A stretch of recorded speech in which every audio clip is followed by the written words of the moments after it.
have been eroded, that would indicate rainfall did that. Okay. So you see how his theory is sort of like that? Oh, look at that. So the opposing theory is that that was done with wind and sand. And he disputes that. He said, no, there's no evidence of wind and sand being able to do that. And you see the difference between the way wind erosion erodes things and the way rain erosion does it. So you see on the left is evidence of what he believes is water erosion versus the right, which is wind erosion and sand erosion. Fascinating. It's fascinating shit. So what if he's right, and if Randall Carlson's right, and if Graham Hancock's right, and Graham has written books on this and had many discussions with people that disputed it or agreed with it, and he believes that there was probably some sophisticated civilization similar to ancient Egypt that existed 10, 15, maybe even 20,000 or more years ago. Wow. And that was wiped out by the Younger Dryas impact. And the Sphinx dates back to that earlier? They think the Sphinx could be thousands of years older than the current idea of what it is. Wow. The current idea is like 2,500 BC. Yep. They think the Sphinx is around the same time as the Great Pyramids. You want to hear something really crazy? Yeah, I do. Cleopatra is closer to the invention of the iPhone than she is to the construction of the Great Pyramids. And that's, oh man, How about that? that just it just clashes with But that's a fact. cartoon in my mind. That's not even like crazy speculation. Graham Hancock, Randall Carlson, Robert Schoch stuff. That's just fact. Amazing. Egypt is a magnificent civilization. And so ancient. So ancient. And at one point in time was where it was all going down. Wow. Yeah, that Cleopatra. Crazy. Right? See if that's true. I'm 99.9% true. Not or certain rather it's true. Nuts. Yeah. Wild shit. Dude, I think we did 3 hours already. Nope. That went by like Yeah. that. It's almost 4 o'clock. Is that true with the Cleopatra shit? I'm looking through like one of those Quora things where someone asked that and then someone else has come through and is giving them all the evidence. I'm trying to find the year where it says Cleopatra did, but it does say that is a fact. But Yeah, pretty sure it's a fact. Cleopatra lived closer to the creation of the iPhone than she did to the building of the Great Pyramid. Is this true? And how? Everyone has already explained that Cleopatra did in fact live closer to the iPhone launch than the building of the pyramids. The question remains how? We typically associate both Cleopatra and the pyramids with the height of ancient Egypt, but both of these are false. Oh, the Egyptian empire went through 3 stages where civilization thrived and then fell, and then thrived and then fell, and so on. The first was the Old Kingdom, which is 2,686 BC. Yeah, as I was trying to think through it, didn't say what year. Either way, it's true. Wow. This is the Egypt that built the Great Pyramids. So Egypt is far older than we Oh, think. yeah. And then if you add in Robert Schoch's theory about the construction of the Sphinx, he is theorizing that it is at least – so it would be thousands of years of rainfall. The last time there was rainfall in the Nile Valley, the climate was very different, somewhere around 9,000 BC, which is 7,000 years older. And you have to think, well, it's got thousands of years of rainfall on top of that. So now you're like at 10,000 BC or something, or 7,000, 7,000 and 9,000 to it's like 9,000 BC, which is 7,000 years earlier than they thought. But if there's thousands of years of rainfall that would have caused that erosion, if that's true, then you've got, who knows how many thousand BC, 10,000 BC, 12,000 BC, And who there's knows? so much. So, recorded history is what, 2,000, 3,000 years old? Pretty young. If you count hieroglyphics, cuneiform it goes back. is like, what is that, 6,000 years old? I think don't that's know. Mesopotamia, Babylon. Right. Now, phonetic Sumer. alphabets are like 2,000, 2,500 years old. It's all nuts. Much younger.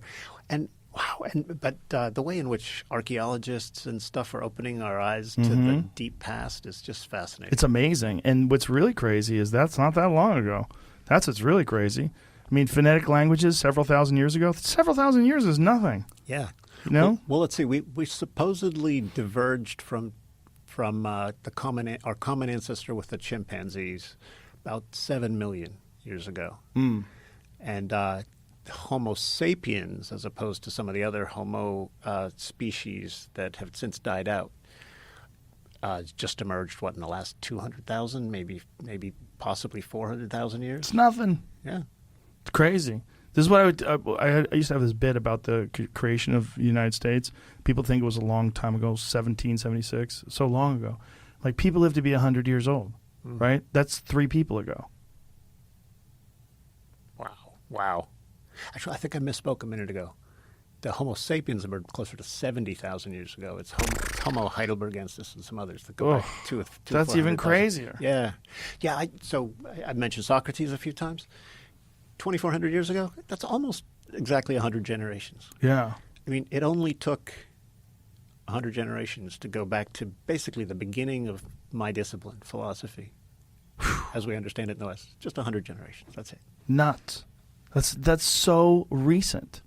And it's all hurtling by faster and faster. And then think about how much the world has changed within our... How old are you? 57. All right, I'm 53. So within our lifetime, think of all the change that we've seen. If you go back to your lifetime, like when you were a child, the Civil Rights March was going on, right?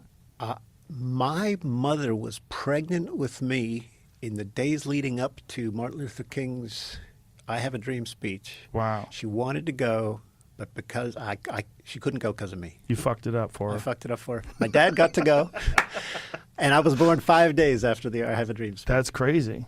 Now go 100 years before that, you have slavery. How crazy is that? That's right. You go 100 years before that. That's in this country. You have muskets. And no indoor plumbing. You have none of that. No electric light. That's so recent. We get this kind of myopia when we look back at our past. It's hard to even appreciate how deep the past is, and how deep the past is, and yet how shallow, and yet how recent, and how recent the things we take for granted are. Yeah, I mean, the change that's happened so fast. Now take into consideration the change that's happened in our lifetimes with the invention of the internet. And it's so. What are they trying to put together? Well, they're wanting to... You see, the thing is, these guys have actually not had any official funding. This is a group of major, highly credentialed scientists who for the last decade have been investigating the extraordinary story of a massive series of comet impacts on the North American ice cap 12,800 years ago. That is the global cataclysm that wipes out a whole civilization from prehistory. So that's why it's of interest to me. They're not coming at it from that point of view. They're coming at it from rediscovering something that we've lost about ourselves. Something is really important to understand the role of cataclysms in the story of the Earth. And they need to do much more research. So they need to go back to Greenland and look for the nanodiamonds in the Greenland ice cores. There's an ancient city which they're not revealing the name of, which they're pretty certain was wiped out by a comet impact about 4,500 years ago. They want to go there and investigate that. So there's a lot of field work they need to do to drive home this hypothesis and to, frankly, put down the opposition, because there's been so much opposition to this idea from people with vested interest in other theories that, and that's why these guys have not got funding. So the only place they're going to get funding to do this further research is from members of the general public, and that's what we're hoping that will happen. It's called the Comet Research Group. There's a banner on my site, and all the links are there to their crowdfunding, to their website, which is full of masses of scientific information, and to their Facebook page as well. It is a very unusual thing, the fact that we know that comets and all sorts of various large objects have impacted the Earth. We see the craters, we know they exist, but it's so rarely discussed. It's so strange. If it wasn't for this article in the New York Times, I can't remember when the last time it even came up. And it's such a huge issue. It's a massive issue. Both Randall and I have really, given a great deal of thought to this. And I think, Randall, the point is that catastrophes are the untold story of our past. We were given a little hint of it.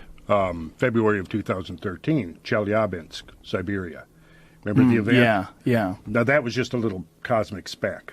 Came in, it was about 50 feet in diameter, which is about, and it came in at a fairly low angle. It blew up nearly 18... Get that thing right in front of you. Right in front of me, like this. Yeah, if you flatten it out, it's usually easier. Like How's this? Way. Is this better? Yeah, sure. All right. There we go. So it came in, I think it exploded 12 miles about 20 kilometers up in the atmosphere, but it was still enough to damage thousands of buildings and injure 1,500 people. Now, the thing about that one is if it had been slightly larger, if it had come in at a slightly steeper angle, a little bit higher velocity, you could have had thousands of fatalities rather than just injuries. And that would have been major headline news at that point. As it was, it's already forgotten. But you do remember Yes. that event over cyber? We may even have talked about that. I think we did, yeah. I think we even showed videos of it. Well, Yeah. what's fascinating is that Russia has so many of those dash cam photo cameras. That's right. Because they have so much insurance fraud apparently over there, and people Right. slam into each other all the time, and they want to record it. So we're fortunate enough to have so many of those videos because of that. Which puts it on the record, whereas otherwise it would not be. I think people don't like to talk about cataclysms and catastrophes, and actually nor do I. Nobody wants a horrible cataclysm to occur, but this is the point, which is that the prospect of a comet or asteroid cataclysm on the Earth is actually much higher than has been told to us up till now, and something can be done about it. It doesn't have to be the end of the world. We don't have to, say, okay, it's all over, forget about it. Quite the contrary. This is just something that would be prudent and rational for the human species to do. And amongst many other imprudent and irrational things that we focus on instead, we should be focusing on a bit on this. Well, at least just to heighten awareness of it, and also the possibility that we've been nailed a bunch of times and we've forgotten about it. And this is the big thing that you've been dealing with your entire career. Yeah. This skepticism about past civilizations. I mean, I got into it with Michael Shermer, who's a friend of mine, who's a very famous skeptic. I got into him with it yesterday.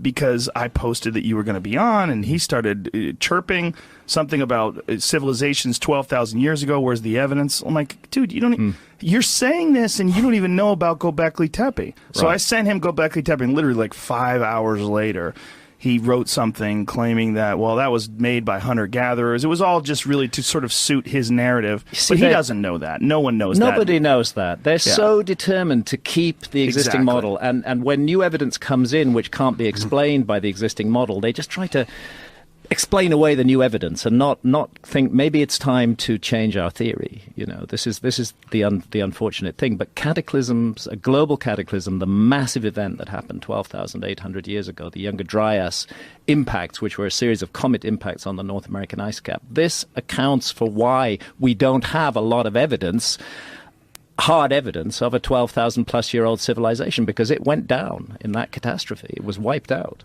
I've been trying to amass the evidence, actually, that complements what Graham is doing, and it really answers that question that Shermer brought up. And it's a legitimate question. Where's the evidence? But I'm quite sure that Shermer is not really educated in the extreme events that have really taken place on this planet in the last 10 to 20,000 years, and what that would do to any kind of evidence. And maybe while we have some time here today, I've brought a few things to try to convey some sense of how extreme some of these changes have been and how one would actually be quite shocked to find anything existing in the aftermath of these events. Well, Michael Shermer's a brilliant guy. Sure. I don't mean to shit on him, but what is disturbing to me is that his knee-jerk reaction to this, without having any research at all in the subject, not knowing at all about Göbekli Tepe, which was discovered in the 90s? Yeah.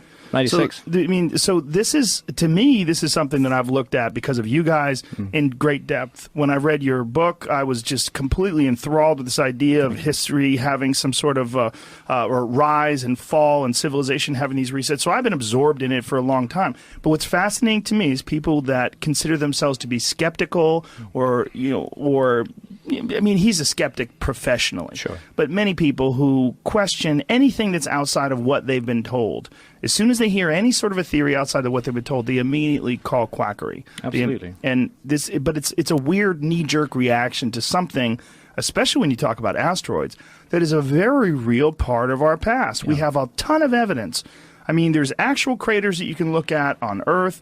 The moon, which has no atmosphere, is littered with them. And if we look at the moon as a model for what could possibly have happened to Earth, or at least, some of them, obviously with the moon having no atmosphere, it's going to get hit a lot more than we are. Sure. But still, this is a very real situation that this solar system You know, it was at least as far as we know, the only solar system that has to deal with this. But we know this is a real issue. I mean, we've seen impacts. Well, it's like you just said. On the one hand, you have Earth scientists looking at the Earth, and what they're realizing is that the Earth is pockmarked with scars, and each of these scars represents a tremendously powerful catastrophe that's happened in the history of the Earth.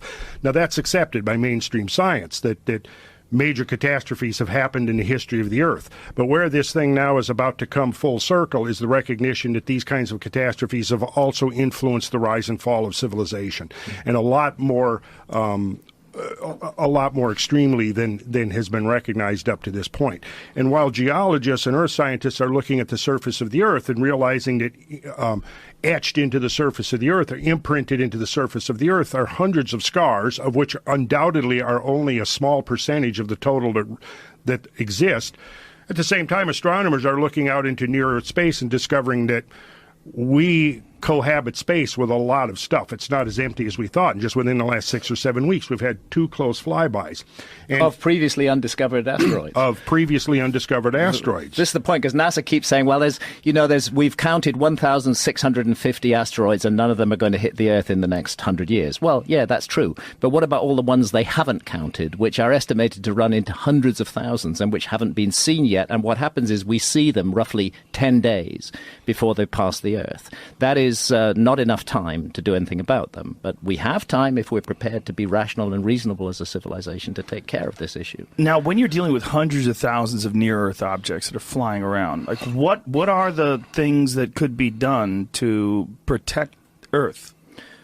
You can paint, it's low-tech actually. You can paint one side of the asteroid, affect its albedo so that the sun's rays push differentially on one side rather than the other. That will shift its orbit slightly. It has to be calculated. You can give it a little knock with a rocket, basically. You don't want to blow it up. You don't want to turn, your one big piece of artillery shell into buckshot. You don't want to do that. You want to move it into a safer orbit. You can mount jets on it. People are looking now to mining asteroids. Of course, our society always goes, our civilization always goes for where the money's to be made. But if we can mine asteroids, we can move asteroids, and the technology is there. And ironically, the most dangerous asteroids are going to be the ones that are the closest to the Earth, which are the most accessible.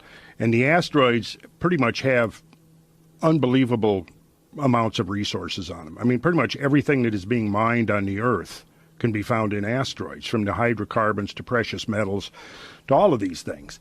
And we're not that far away from technologically being able to actually, mount expeditions to asteroids and mine them.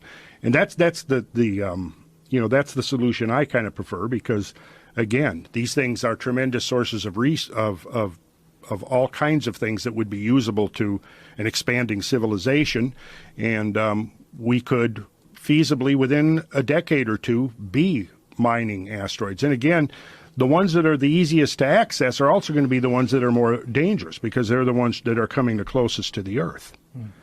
So, and another point here is that there is one specific danger. There's one specific, if you like, region of the sky that really needs to be looked at. And this is the region of the sky. This is why I wrote Magicians of the Gods, because of this discovery that there's a thing called the Taurid meteor stream, which is 30 million kilometers wide and which envelops the solar system. And the Earth on its orbit around the sun passes through the Taurid meteor stream twice a year. Turns out the Taurid meteor stream is the debris of a giant comet that came into the inner solar system about 20,000 years ago. That thing was at least 100 kilometers in diameter, according to their calculations. It may have been more so. And then, like other comets like Shoemaker-Levy 9, which spectacularly hit Jupiter in 1994, it began to break up into multiple fragments. And those carry on orbiting on the original path, and as they break up more and more, they degrade, and small bits and large bits break off, and it gradually fills up a kind of huge hoop of debris that the Earth is passing through twice a year. It takes us 12 days to pass through it. We do 2.5 million kilometers a day on our orbital path, 12 days to get through the Taurid meteor stream. And the scientists of the Comet Research Group have made the point that a big object out of the Taurid meteor stream, multiple objects, as a matter of fact, was what hit the North American ice cap 12,800 years ago. It looks like there was a second series of impacts 11,600 years ago from the same source. It looks like there were other impacts in the Bronze Age. The most recent, almost definite impact out of the Taurid meteor stream was Tunguska in Siberia back in 1908. That hit on the 30th of June 1908, and that's at the peak of the Taurid June shower, when we passed through the Taurids in June and in November. And what they're saying is we really need to focus on this Taurid meteor stream. Their calculations are that there are hundreds and hundreds of massive objects in that Taurid meteor stream. And, you know, as a comet breaks up into bits, those bits become asteroids, and those asteroids are circling in the Taurid meteor stream. And I've likened it to strapping on a blindfold and crossing an 8-lane interstate twice a year and just hoping that we don't hit any heavy traffic, you know, that we meet bicycles or motorcycles rather than trucks. But the trucks are out there, and what the Comet Research Group scientists are saying is we need now to be in-depth investigating the Taurid meteor stream, because it appears to be the hidden hand in human civilization. It has wiped out episodes of our history in the past, and there's no reason to expect that it won't do so again unless we do something about it, because the remnants of that original giant comet are still circling in the Taurid meteor stream, and they are fucking dangerous. Now, how is this being received in mainstream science? I mean, is there any resistance to this? Because it seems like this is all pretty straightforward and traceable. Mostly being ignored. Mostly being ignored. And why do you think that is? By scientists who have a vested interest in other ideas. First of all, there's a vested interest in not admitting that cataclysms are important at all. This goes right back to the 19th century, when science began to take shape in the form that we know it now, and they wanted to separate themselves off, understandably, from superstition. So they didn't want anything to do with something that sounds like the biblical flood, for example. They felt they would be contaminated by that, and they preferred to explain any cataclysmic evidence as a result of gradual processes. So you really think it's because of the reluctance to accept religion or religious ideas, or to separate themselves from it? No, I think that's where it started. That's where it started. They wanted to separate themselves off from that. Now they've gone a long way from that, and many, many scientists have got a vested interest in what is called uniformitarianism or gradualism. And they don't like to hear about cataclysms having any major impact on the story of life on Earth. So is it sort of the momentum of these initial desires to escape religious influence that have sort of led them down this path? Yes. And then there are others who have a vested interest in current accounts of global warming, others who have a vested interest in extinctions taking place now. They want to say that our ancestors were responsible for the extinction of all the mammoths and mastodons and so on and so forth, whereas the Comet Research Group scientists are saying no, those huge megafauna of North America were wiped out as a result of the massive series of impacts on the North American ice cap. I'm reading a book right now by Dan Flores, a really interesting book called Coyote America. He's a wildlife historian, and he is really an expert on all the different forms of wildlife in North America, where they originated, where they migrated to. And one of the more fascinating things about it is he's talking about all these animals that went extinct, 10,000 plus years ago, this mass extinction event, and never once does he bring up cataclysms, and there's all these different ideas, and one of the big ones being that human beings with atlatls, which is like really a very weird sort of a spear-throwing device, wiped out the woolly mammoths and all these other animals, and to me, it it's seems a lunatic, so preposterous. It's a lunatic idea. Also, if you have any contact with hunter-gatherers today, you find that hunter-gatherer peoples don't overkill their game. They hunt them respectfully, they take what they need, and they leave the rest because it's a renewable resource for them. So I don't think hunter-gatherers wiped out the mammoths in North America. The evidence is compelling it was the comet. Well, the evidence that you brought up when you were here the first time, when you showed the images of all those mammoths that had been literally knocked over with broken legs from the impact of something, mass burial grounds, like these mass... not burial grounds, obviously, but mass casualties. Mortality sites. Mortality sites. That's a good way of putting it. That's a good way of putting it. Yeah, in fact, Graham and I visited one up in South Dakota called Hot Springs, where there's just several dozen, nobody knows how many are actually there, but there's at least several dozen two species, woolly mammoths and Columbian mammoths, that have been entombed. And while we were there, interestingly, the guide, the woman giving us the tour there, was kind of giving a gradualist explanation that, well, over long periods of time, these mammoths wandered into a sinkhole and were too dumb to get out, and so they became entombed. And I asked the question, well, what studies have been done on the sedimentary matrix in which their remains are being found? because as I'm looking at this sedimentary matrix, I'm seeing a massive deposit. In other words, a deposit that was Instantaneous. Instantaneous. And when I brought that up, she actually got very irritated and Really? Dismissed my question. Didn't well, we've got it all worked out. We know about that. Well, what is it? Well, we've got it all worked out, and then immediately went on with her narrative. But yet I had an article that was actually written by one of the original scientists that worked on the site, and his description was, well, it could have been that, but also as an alternative, and he used the term bloat and float, that what you had was woolly mammoths that had been caught in a flood, drowned, and their bloated carcasses floated into a depression in the landscape, and that's where they were entombed. And that makes a whole lot more sense to me than the fact that, individually over several thousand years, these mammoths wandered into this sinkhole and then couldn't get out. But you got to bear in mind, we're talking about, at the end of the last ice age, 120 roughly species of megafauna that disappeared, which is about equivalent to the same number of megafaunal species that inhabits the Earth today. Well, it was a short period of time where something like 65% of the North American mammals went extinct? 75%. 75%. Yeah. A very short period of time, right? Very short period of time. Pretty much totally coincident with that period called the Younger Dryas. And so there's nothing resembling what we're capable of doing today back then. I mean, when you look at human extinction events, human-caused extinction events, well, it's very logical. When what we're doing today with pollution and the expanse of civilization and weapons are super sophisticated. If we wanted to, we could wipe out a lot of different species. Yeah, but what we're none of this was the case. actually seeing is that at the end of what's called the Balling Alarod, which was the gradual warming at the end of the last ice age that preceded the sudden catastrophic change at 12,800, was the Clovis culture that existed for 300 to 500 years, I think. Yes. Somewhere. But they suddenly were gone, right?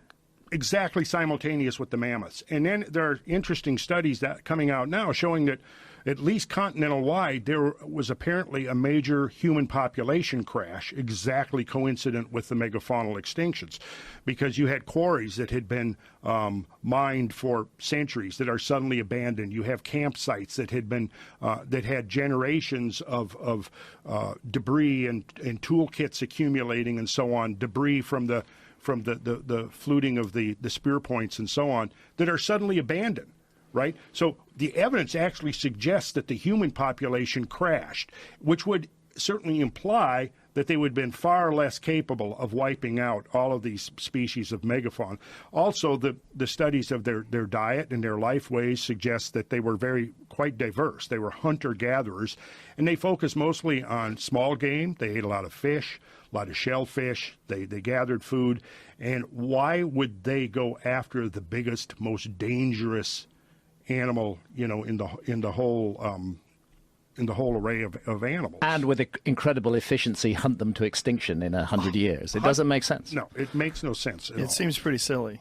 And something especially else from that time, if I may say, Randall mentioned the Clovis culture. This is for a very long time, really until just a couple of years ago, all of the mainstream academics in the fields of archaeology and anthropology were saying there were no human beings in North America before, let's say, 13,000 years ago, give or take 500 years. And they came across the Bering Land Bridge. The Bering Strait at that time was above water. Sea level was lower.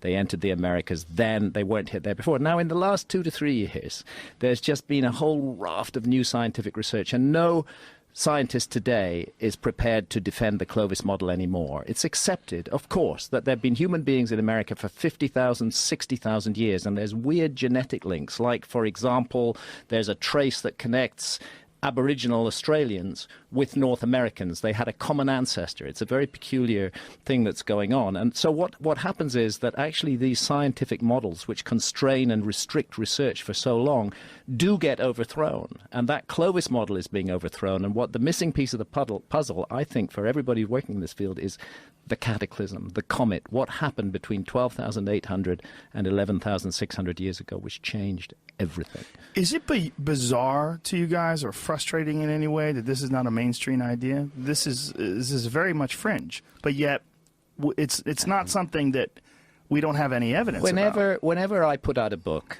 immediately there's this huge hostile reaction to Like it. the Michael Shermer thing. Like that we the were Michael talking about. Shermer thing. I would say Magicians of the Gods, which I published in 2015, which deals with this whole comet issue, is actually the most thoroughly documented, the most thoroughly referenced book that I've ever written. It's calm, it's measured. They actually don't read it. They just say, oh, Hancock's brought out another book. He's a pseudoscientist. That's what they always call me, or a pseudo-archaeologist. And it's obviously rubbish because it disagrees with everything that we know. Well, that's the point of the heretic in society, is to offer an alternative view and well-documented evidence. But it seems that we're dealing with such a deeply ingrained mindset, which is connected in curious ways to power structures in our society, that it's very difficult to change it. Absolutely. And like Graham mentioned earlier, there's kind of it went from a religious motive, I think, in the 19th century, and now it's more a political motive. And again, the idea that every day you'll find something, coming from various factions that, we're destroying the earth, and the earth has never suffered this kind of, assault on it before, and we're causing the sixth great mass extinction, and we're going to cause catastrophic global warming if we pump another 50 or 100 parts per million of carbon dioxide into the atmosphere. And so what that has done is, like many, I won't say many, but several of the scientists now that have been in the forefront of criticizing the Younger Dryas impact hypothesis are also very much involved in the global warming movement and the idea that we are now precipitating the sixth great mass extinction.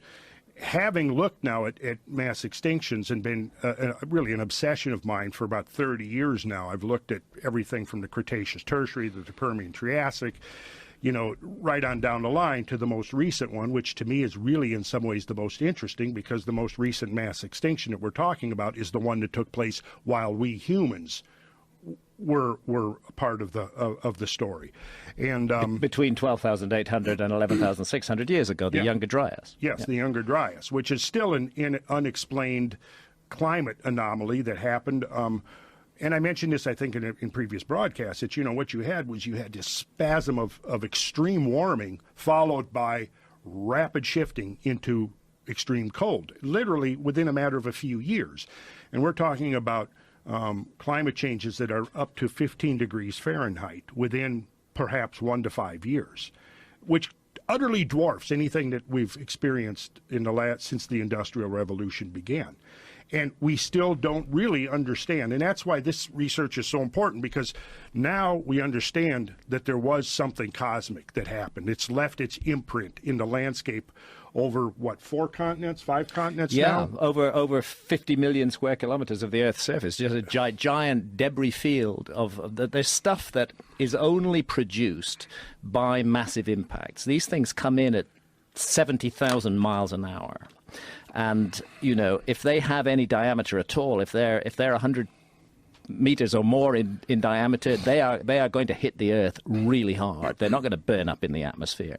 And when they do, they pack a huge amount of kinetic energy, a huge amount of heat and shock, and that creates very definite chemical products, so nanodiamonds, so carbon spherules, so melt glass, that's like the trinitite that was produced in nuclear explosions.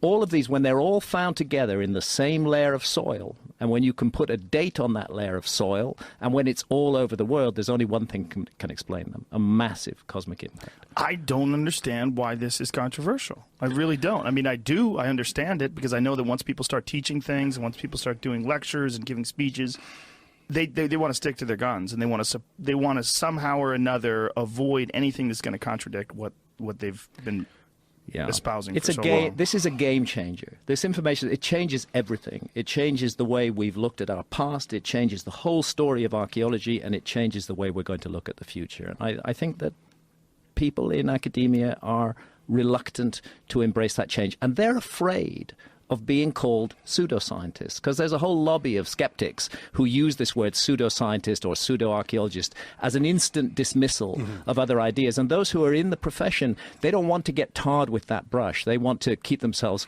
clean and pure. I understand that, but you're talking about hard evidence. Yeah. You're talking about this nuclear glass. You're talking about nanodiamonds. You're talking about core samples that show this massive shift when you do the ice core samples, massive shift in temperature, and you're talking about very clear evidence of impacts that we know exist. It's not like a comet's a theory. No. It's not like it's Bigfoot or something. Like like we're looking for the final piece of evidence that shows that a comet is a real thing. Exactly. It's real. It's totally real, but it's so difficult for those who are invested in other models to accept. And unfortunately, they have the ear of the media. By the way, all the scientists in the Comet Research Group are absolutely mainstream scientists, and they have taken a lot of flack from their colleagues for even daring to investigate this area. That's why they've had no funding. They've had to fund themselves It's all so the way crazy. along. That is so crazy. Because this is not a controversial thing in my mind. Should not be. It should not be. This is not an airy-fairy thing. We're not talking about psychics.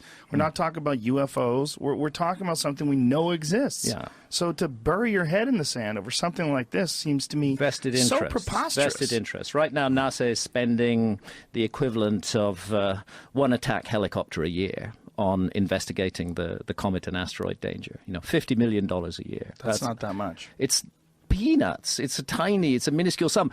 Hundreds of billions of dollars on massive, sophisticated military equipment, which we can use to slaughter one another in ever more sophisticated ways. But just $50 million a year on saving the Earth from a potential cataclysm that could put our civilization back into the Stone Age tomorrow. And I don't mean to keep harping on Michael Shermer because I like Michael, but that he highlights this sort of natural inclination to poke fun at something that he has done no research on whatsoever. Yeah. When I pointed out Göbekli Tepe and I sent him some articles from National Geographic, he went radio silent.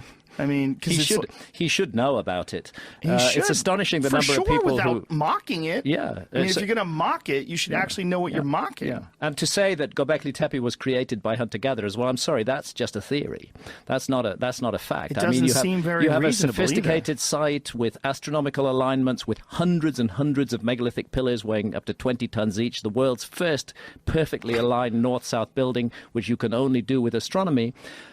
It's not enough to say, oh, they were just hunter-gatherers. There was something extraordinary. Stones from a half a mile away. Yeah. I mean, there's some serious sophistication. I mean, how big were these stones?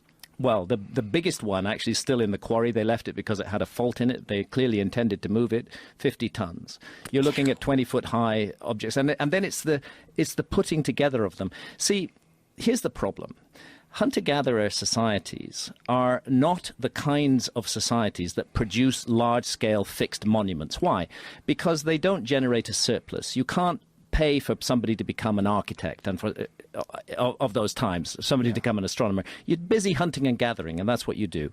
Agriculture generates a surplus, and that is the problem at Göbekli Tepe, because there is no background. This site just appears out of nowhere amidst what appears to be a hunter-gatherer community, but what they're not considering is the possibility we're looking at a technology transfer, that the survivors of a lost civilization who already had all that knowledge came to Göbekli Tepe and used that site as a center of initiation to teach the local hunter-gatherers how to do agriculture. And that's now taken as the beginnings of civilization. I would say it is the reinvention or the remaking of civilization. So when we're looking back at Sumer or any artifacts we find in ancient Mesopotamia, in that area, Iraq, those are the people that are sort of reinventing and relearning.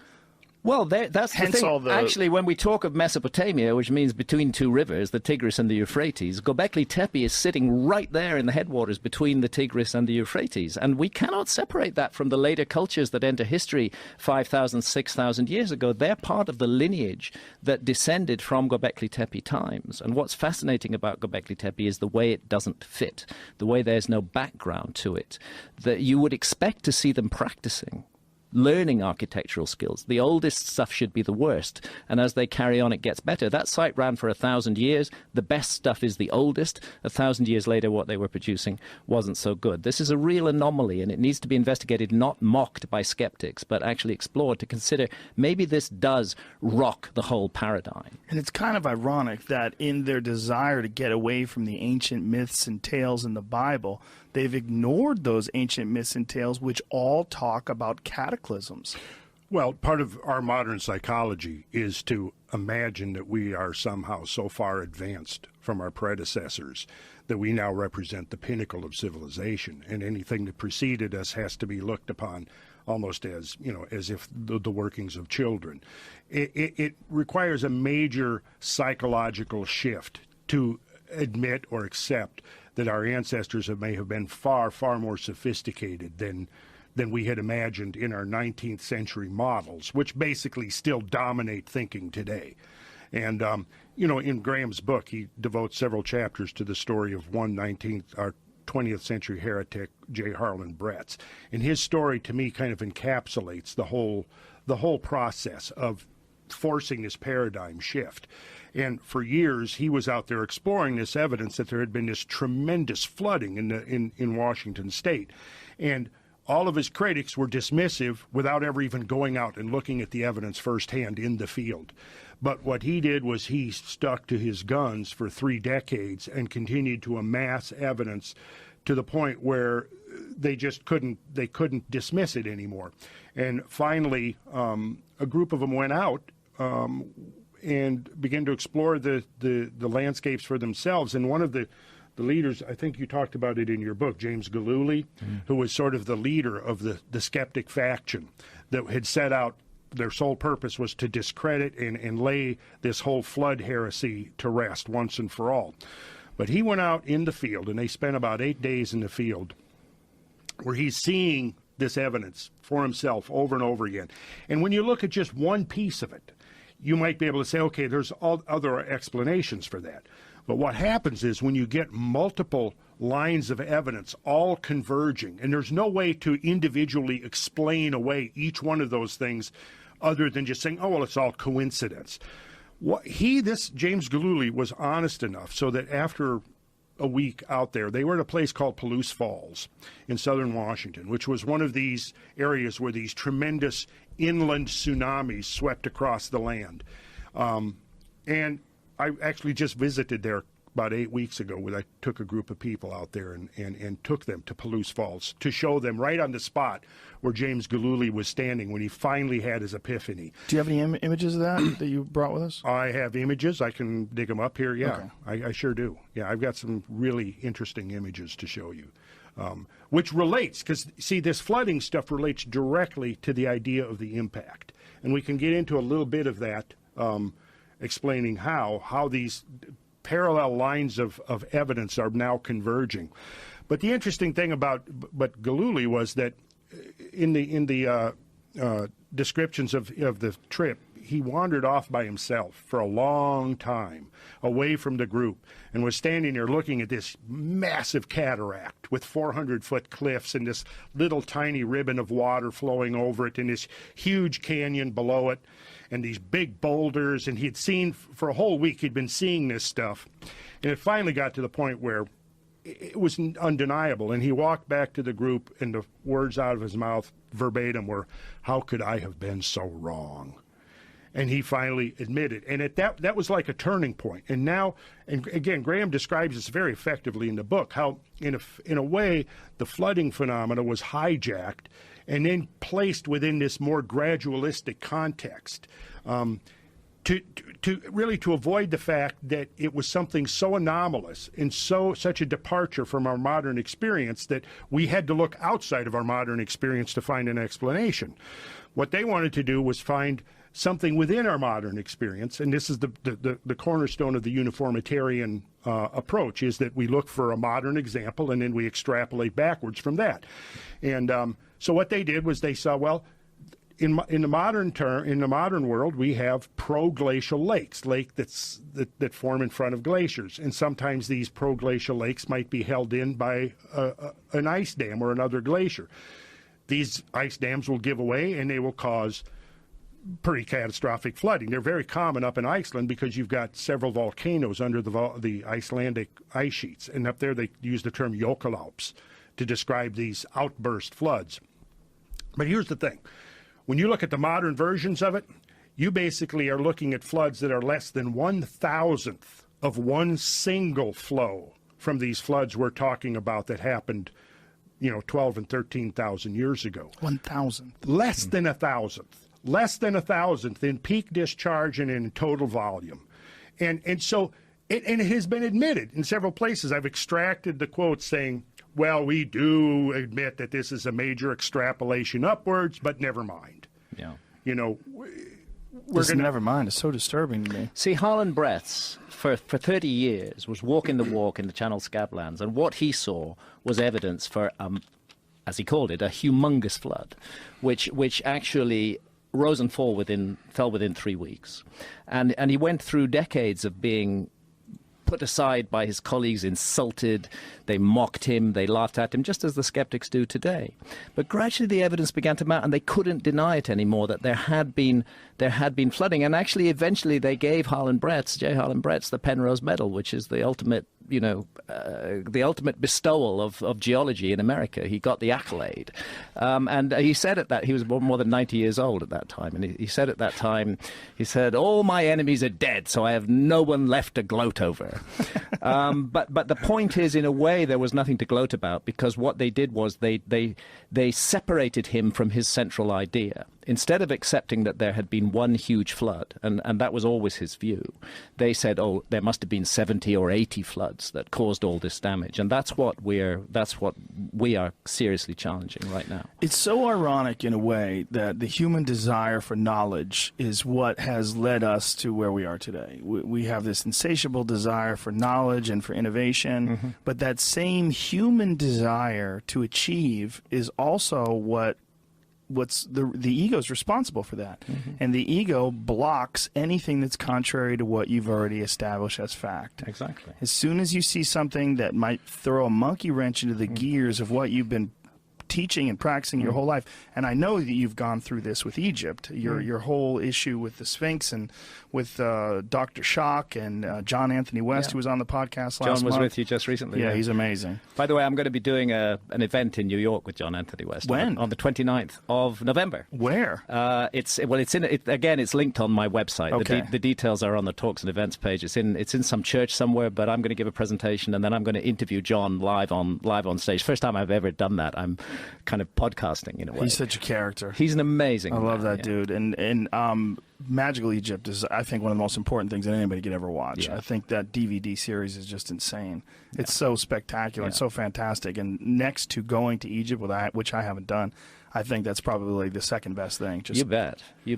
And John is an example of why we need heretics. This is the thing. You see that science today. Yes, you're right. We have this thirst for knowledge, and it's human characteristic. But also, we get invested in particular positions, and when people criticize those positions, we take it as an existential threat, and we get all angry and hot and bothered about it. If we allow that to happen too much, if we don't keep a place for heretics in our society, then we're never going to do anything novel. We're gradually going to get locked down, ossified into the existing system. We need heretics. John has been the leading heretic on ancient Egypt for decades, pointing out that we should listen to what the ancient Egyptians said, that their civilization was not a development. It was a legacy. It was a legacy from the time of the gods. And that casts me back again to this whole issue of a lost civilization.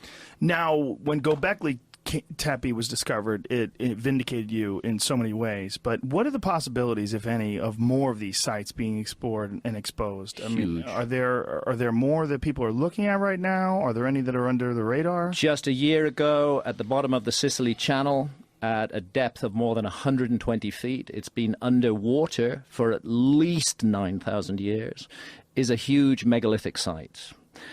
Before the discovery of Göbekli Tepe, that site could never have been explained. The dating is absolutely definite. The seas rose and covered it at least 9,000 years ago. We don't know how long it stood there before it was covered by the rising seas.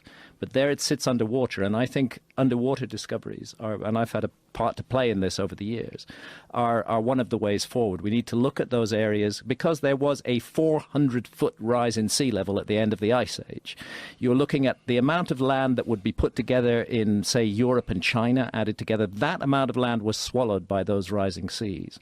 And archaeology has largely proceeded without taking account of those lost lands. I'm not saying they haven't looked at all, but they're primarily in marine archaeology interested in shipwrecks. Now, this megalithic site, is there images of this that we could look at? There are, I can probably find it. Monolith at the bottom of the Sicily Channel. Try that. Try that. A search on that. Pull that up, Jamie.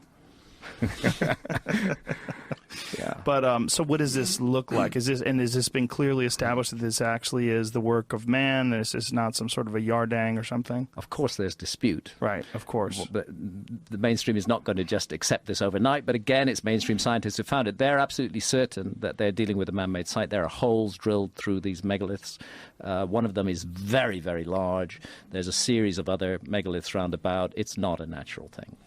So here we're looking at some of it right now. Yeah, so there's that big megalith broken into two parts right there. Oh, wow. Yeah.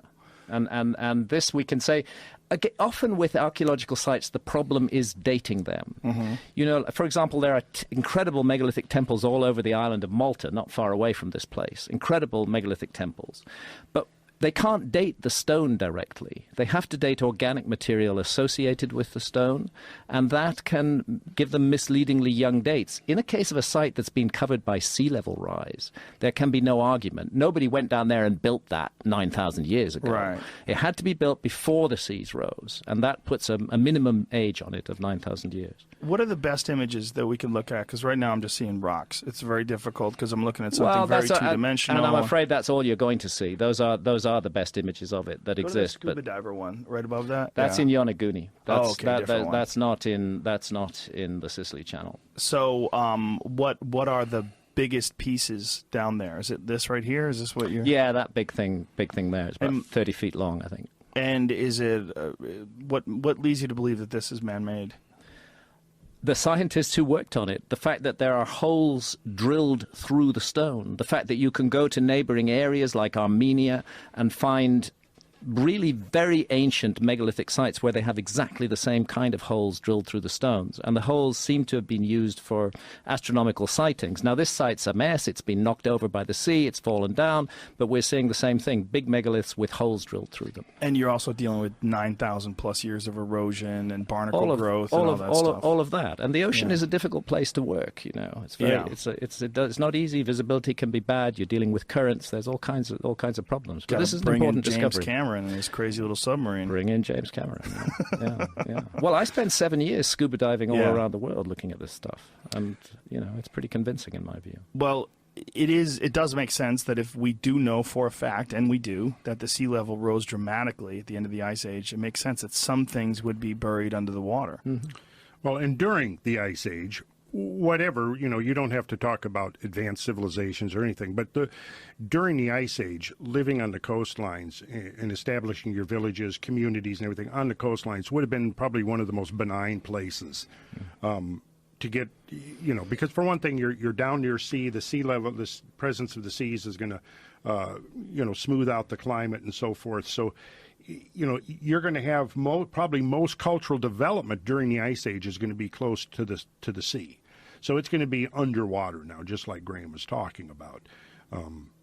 And so this, to me, is probably the future of archaeology, is marine archaeology, where a lot of discoveries are going to be made.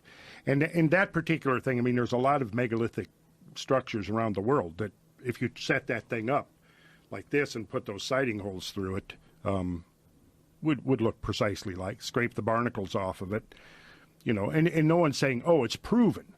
But what it is we have to keep an open mind and say, well, there are some very strong similarities here, so let's investigate this thing further. And that's the whole point of all this, is all of this stuff needs more research. It doesn't need some cavalier dismissal by somebody who's, protecting their own paradigm. It needs more research on all fronts. I mean, because I think that there's enough evidence that is now accumulated to suggest that there is a deep history to the human species on Earth.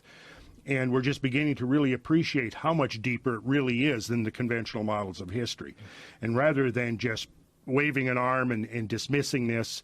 with a skeptical sneer. With a skeptical sneer, exactly. Well, what's interesting is there is accepted scientific models of humanity when you're talking about supervolcanoes, right? Mm-hmm. Like the supervolcano of 60, 70,000 years ago. Mount Toba. Yeah, I mean, they pretty much accept that wiped out of the vast majority of human beings on Earth. Mm-hmm. And why is the supervolcano hypothesis so easily accepted, but yet the asteroidal impact, I mean, both of them are real events. Both of them are historically documented. In fact, we've never watched a super volcano take over the world, but we've seen asteroids hit other planets. We've actually watched Shoemaker-Levy, like you were talking about before. Bombarding Jupiter, unbelievable Bigger event. impact than the planet Earth itself. Yeah, yeah, exactly. Boom. So, yeah. And actually, more than 20 impacts. Each one of them would have wiped out all life on Earth if that object had hit the Earth.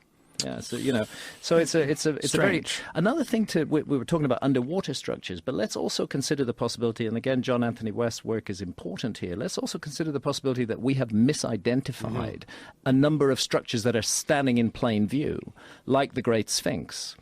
Egyptology, read any Egyptological text, any encyclopedia actually, they will tell you that thing was put there by a specific pharaoh, Pharaoh Khafre of the 4th dynasty, round about 2500 BC. That is not a fact. That is an opinion. But it's presented as a fact. There is not a single inscription that relates the Sphinx to that pharaoh, not a contemporary inscription, not one dating from 2500 BC. In fact, there's nothing at all. It's just the assumption, because it's close to a pyramid, which they assume the same pharaoh built, again on the absence of evidence, that the Sphinx must have been built by them. But John Anthony West was the first to see that actually when we look at the Sphinx, we're looking at a highly eroded stone object. And that erosion is very odd. And that's why he brought Professor Robert Schoch, professor of geology from Boston University, to Giza in 1992 to look at the Sphinx and say, what actually caused this weathering on the Sphinx? And Schoch immediately saw it. What caused it was exposure to a very long period of heavy rainfall. And no such rains have fallen in Egypt in the last 5,000 years, but they did fall during the Younger Dryas. We had a prolonged rainout from this comet impact as that ice cap was pulverized and a massive amount of ice water was thrown up into the upper atmosphere. A prolonged rainout, which could have been the cause of the erosion on the Sphinx. Now, what has occurred new? What discoveries have been discovered in the last year? Like, what is new that we can look at? In terms of archaeology, there's not much new. Göbekli Tepe, at the moment, is in deep freeze. It's right 30 miles from the Syrian border. There's been massive unrest in Şanlıurfa, which is the main town. Archaeology is very difficult for them to carry on there. It's basically just frozen. So they just sort of stopped. They've just kind of stopped, And in fact, there's an amazing number of these sites. Another site I visited for Magicians of the Gods was Baalbek in the Lebanon. Absolutely stunning site. And again, I'm convinced that site is nuanced. It is, yes, there is a Roman temple there, but they put that temple there because the site was sacred long before, and there's this incredible U-shaped megalithic wall which surrounds Baalbek, which does not appear to have any connection to the Roman structure at all.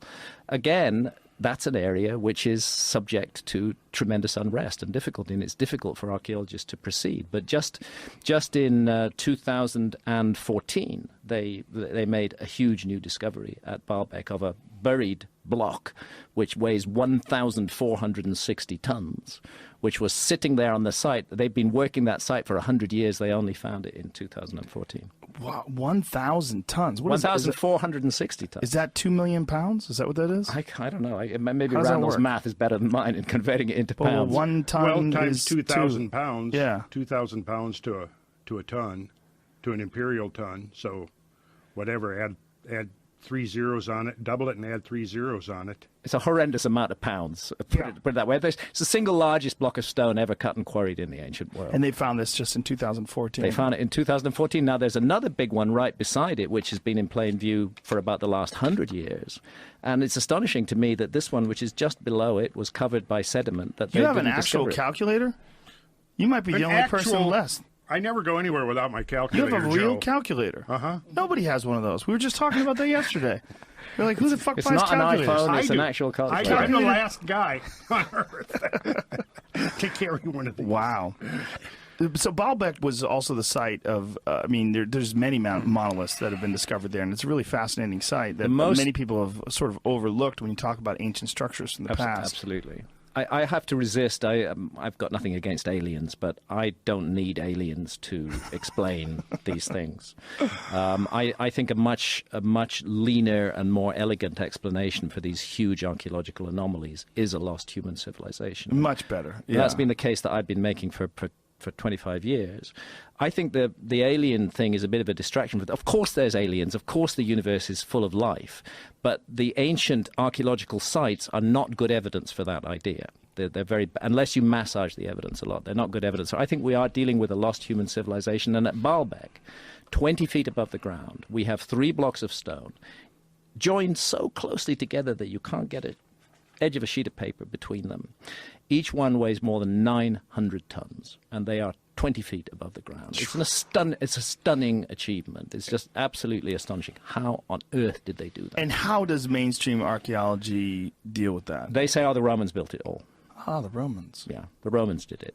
The Romans did do some awesome stuff. They did do some awesome stuff. They absolutely did. But this site is separate from the Roman site. It surrounds it, but it's not part of it, in my view. In terms of your question, what's happened within the last year or two, I would think that probably the most significant thing, or certainly right up there, would be the comet research and the discovery. I mean, like this article I have right here, which came out in 2014, so it's not that old. A nano-diamond-rich layer across 3 continents, consistent with major cosmic impact at 12,800 years ago. And it's something like 24, 25 highly pedigreed scientists. And these are the Comet Research Group. These are the scientists from the Comet Research Group who have funded all their research themselves. They came out with another paper in 2015. Where was this published, if anybody wants to read this? That's in the Journal of Geology. Yeah.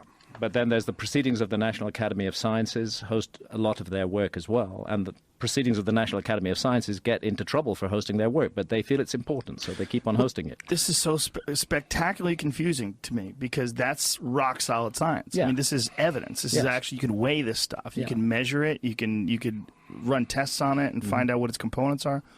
This, to me, is so baffling. Yeah, it's very baffling. They brought out another paper in 2015. I won't go into some of the details are boring, but it's called a Bayesian chronological analysis. And basically what they were looking at, they asked themselves, is it possible that this evidence, these nanodiamonds, these melt glass, the carbon spherules, could that have been laid down gradually? And the chronological analysis that they've done absolutely answers that. No, it was not laid down gradually. This whole thing unfolded in a period of about 24 hours. Whoa. What a night. Yeah, and what had happened, Joe, was that for years, archaeologists had recognized this black mat layer at about 24 or more of the Clovis sites around North America, which there had been over 50 of them that have been studied. And it was C. Vance Haynes who wrote an interesting paper saying that he was the one who noted that below this black mat layer, which is only 2 to 3 inches thick in most sites, you found evidence of the Clovis culture. You found their tool kits and their spear points and so on. You found evidence of the extinct megafauna, but not above it. You would find this evidence of this cultural activity and the megafauna right up to the bottom of the black mat layer, but not above it. So what finally happened was in 2007, Richard Firestone and Alan West and some of their colleagues, and it was just basically a small group at that point, took a look at this closer look, and that's when they began to discover these impact proxies, usually right at the base of the layer. And the layer itself is carbonaceous, which suggests that there had been a lot of soot deposited, which would imply widespread wildfires. In fact, there was a study right off the coast of California here on the Santa Rosa Islands that pretty much concluded that there was just massive wildfires that pretty much just annihilated everything. And then this was preceded by the deposition of this black mat layer. And right at the bottom of this black mat layer is where you find the nanodiamonds, the magnetic grains, the microspherules, the carbonaceous spherules, fullerenes. You find these impact proxies, and they're not all the same at all the sites. In fact, that's been one of the things that the critics have seized upon. But what they're doing is, I think, taking an oversimplified model. And when you look at a comet fragmentation event, you could be looking at the individual pieces have very different compositions. And what we were talking about earlier, the Taurid meteor stream, I'm not convinced at this point that it was necessarily just a single impact event. It may have been a bombardment episode that may have lasted even several decades. It may have then ceased for a while. And we were talking about this last night over dinner, that, there seems to be a second spasm at 11,600 years ago that's also associated with a massive rise in sea level. They call there's two meltwater spikes, meltwater spike 1A and meltwater spike 1B. I'm quite convinced that these meltwater spikes that have been documented by marine geologists and oceanographers are correlated with these melting events of the ice sheet that I've been looking at in terms of their geomorphic consequences. Because some of these events, I mean, the only way I can describe some of these meltwater events is that the only modern analog to this would be a tsunami. And we've seen some pretty devastating tsunamis within the last decade or two, both in Indonesia and in Japan. And I don't know if you've ever seen any of the videos of these tsunamis. Anybody listening, it is definitely worthwhile to go online and look at some of these videos where you can actually see the unbelievably powerful effects of a 30 or 40 or 50 foot tsunami, right? Now, some of the landscapes, and I have some images we can pull up here shortly, are places in Montana, Idaho, Washington, where you literally had a tsunami sweeping over the land that was over 1,000 feet deep. And that tsunami came off the ice cap. That's not an oceanic tsunami. That's right. It's a freshwater tsunami. It's meltwater coming off this catastrophic melting of the ice sheet. And I've traced the sources of some of these meltwater. I've made 2 trips now up into the plateau country of British Columbia looking for the source of this meltwater. Because in the conventional models now of this flooding, that goes back to Harlan Bretz, and basically what they've done is they said initially there could have been no flood because Harlan Bretz didn't provide a source for the water. The critics said, well, you're saying that all of this evidence in the landscape is evidence of the flood, but what was the source of the flood? And he didn't have a source. So the critics then said, well, you don't have a source for the flood water, therefore the flood didn't take place. Then as the research evolved, you had independent evidence accumulating in western Montana by J.T. Pardee, who was with the U.S. Geological Survey. And he was investigating evidence that the mountain valleys of western Montana had been filled up with an enormous volume of water. And this volume of water seemed to be exactly the same time as Bretz's floods. He then assumed that this was a giant lake. And because you can see, and we can, I think we have some images. I think Jamie has some images, so we'll pull them up shortly. We're on the mountainside, you see the shorelines etched, 1,000 feet above the valley floor. And what he then decided was that based upon an old 19th century interpretation by T.C. Chamberlain that there had been an ice dam, he said, well, there must have been an ice dam west of here somewhere in the Clark Fork Valley. A giant lake backed up, burst through the ice dam, and then this is what would have caused Harlan Bretz's floods. So now the geological community is shifting because, number one, the evidence is overwhelming and they can't deny it anymore. But what they're doing is looking for a gradualist or a more uniformitarian explanation. So they immediately latched onto this. Well, there was a giant pro-glacial or in front of a glacial lake in western Montana. Well, you're talking about somewhere between 520 and 550 cubic miles of water. That's a lot of water, right? And normally when you have a large lake, you have a huge catchment basin that is feeding lots of streams and rivers that are feeding into that lake. When you look at any of the big lakes around North America, you have the lake and then you have this big old catchment basin, and all of that's feeding in. In Lake Missoula, the whole lake fills almost the whole catchment basin. It's like, to me, what they did was they said, okay, we're just going to push the source of the water from here over to here, but let's not go into the question of where did the water come from that's filling these mountain valleys of western Montana. And this is what I did. I spent a couple of weeks in September going up into some of these, following these valleys up into British Columbia. And there's spectacular evidence. And it's almost like the American geologists stop at the 49th parallel, and they say, well, that's the Canadians preserve up there. We'll let them, they've got their own theories, we've got ours. Interestingly, the Canadians are saying that we think that the water for these floods came from up here. But they don't like that because, you see, one of the leading geologists who's saying that these floods came from Canada is John Shaw, who who basically came up with this idea that drumlins, which are these inverted boat hull-shaped landforms that are found by hundreds of thousands in the regions where glaciers were, that they were formed not by the glaciers grinding over the landscape, but they were actually formed by massive subglacial flows of water. And his critics have all been saying, well, here's the problem. What's the source of your water? Therefore, it wasn't water, it wasn't subglacial floods. It parallels the Harlan Bretz's story very closely. Well, here's the thing. Shaw and his colleagues couldn't really come up with a plausible explanation for how you could form these massive subglacial reservoirs. In fact, what they call the Livingstone Lake event required 84,000 cubic kilometers of water. And 84,000 kilometers, I can do it really quickly here. We divide that by 36.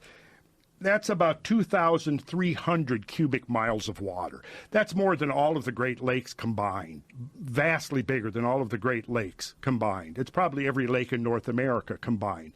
And he said this one event required over 2,000 cubic miles of water. Well, where did that water come from? So he basically said, well, there must have been a reservoir somehow that formed. His critics have said, that's impossible. You couldn't form that much water under the ice sheet. Well, what's happened now is the idea of a major cosmic impact into the ice sheet has completely obviated the need for a subglacial reservoir, because now we have a way of instantaneously melting enormous volumes of ice. It's no longer a mystery where the water came from. It's fully explained, and this has been the missing piece of the puzzle until the Comet Research Group began to identify this evidence. Well, it's baffling to me that this is a source of controversy because we know that the Great Lakes were created by melting glaciers. We also know that there's vast areas of North America that are flattened by these glaciers.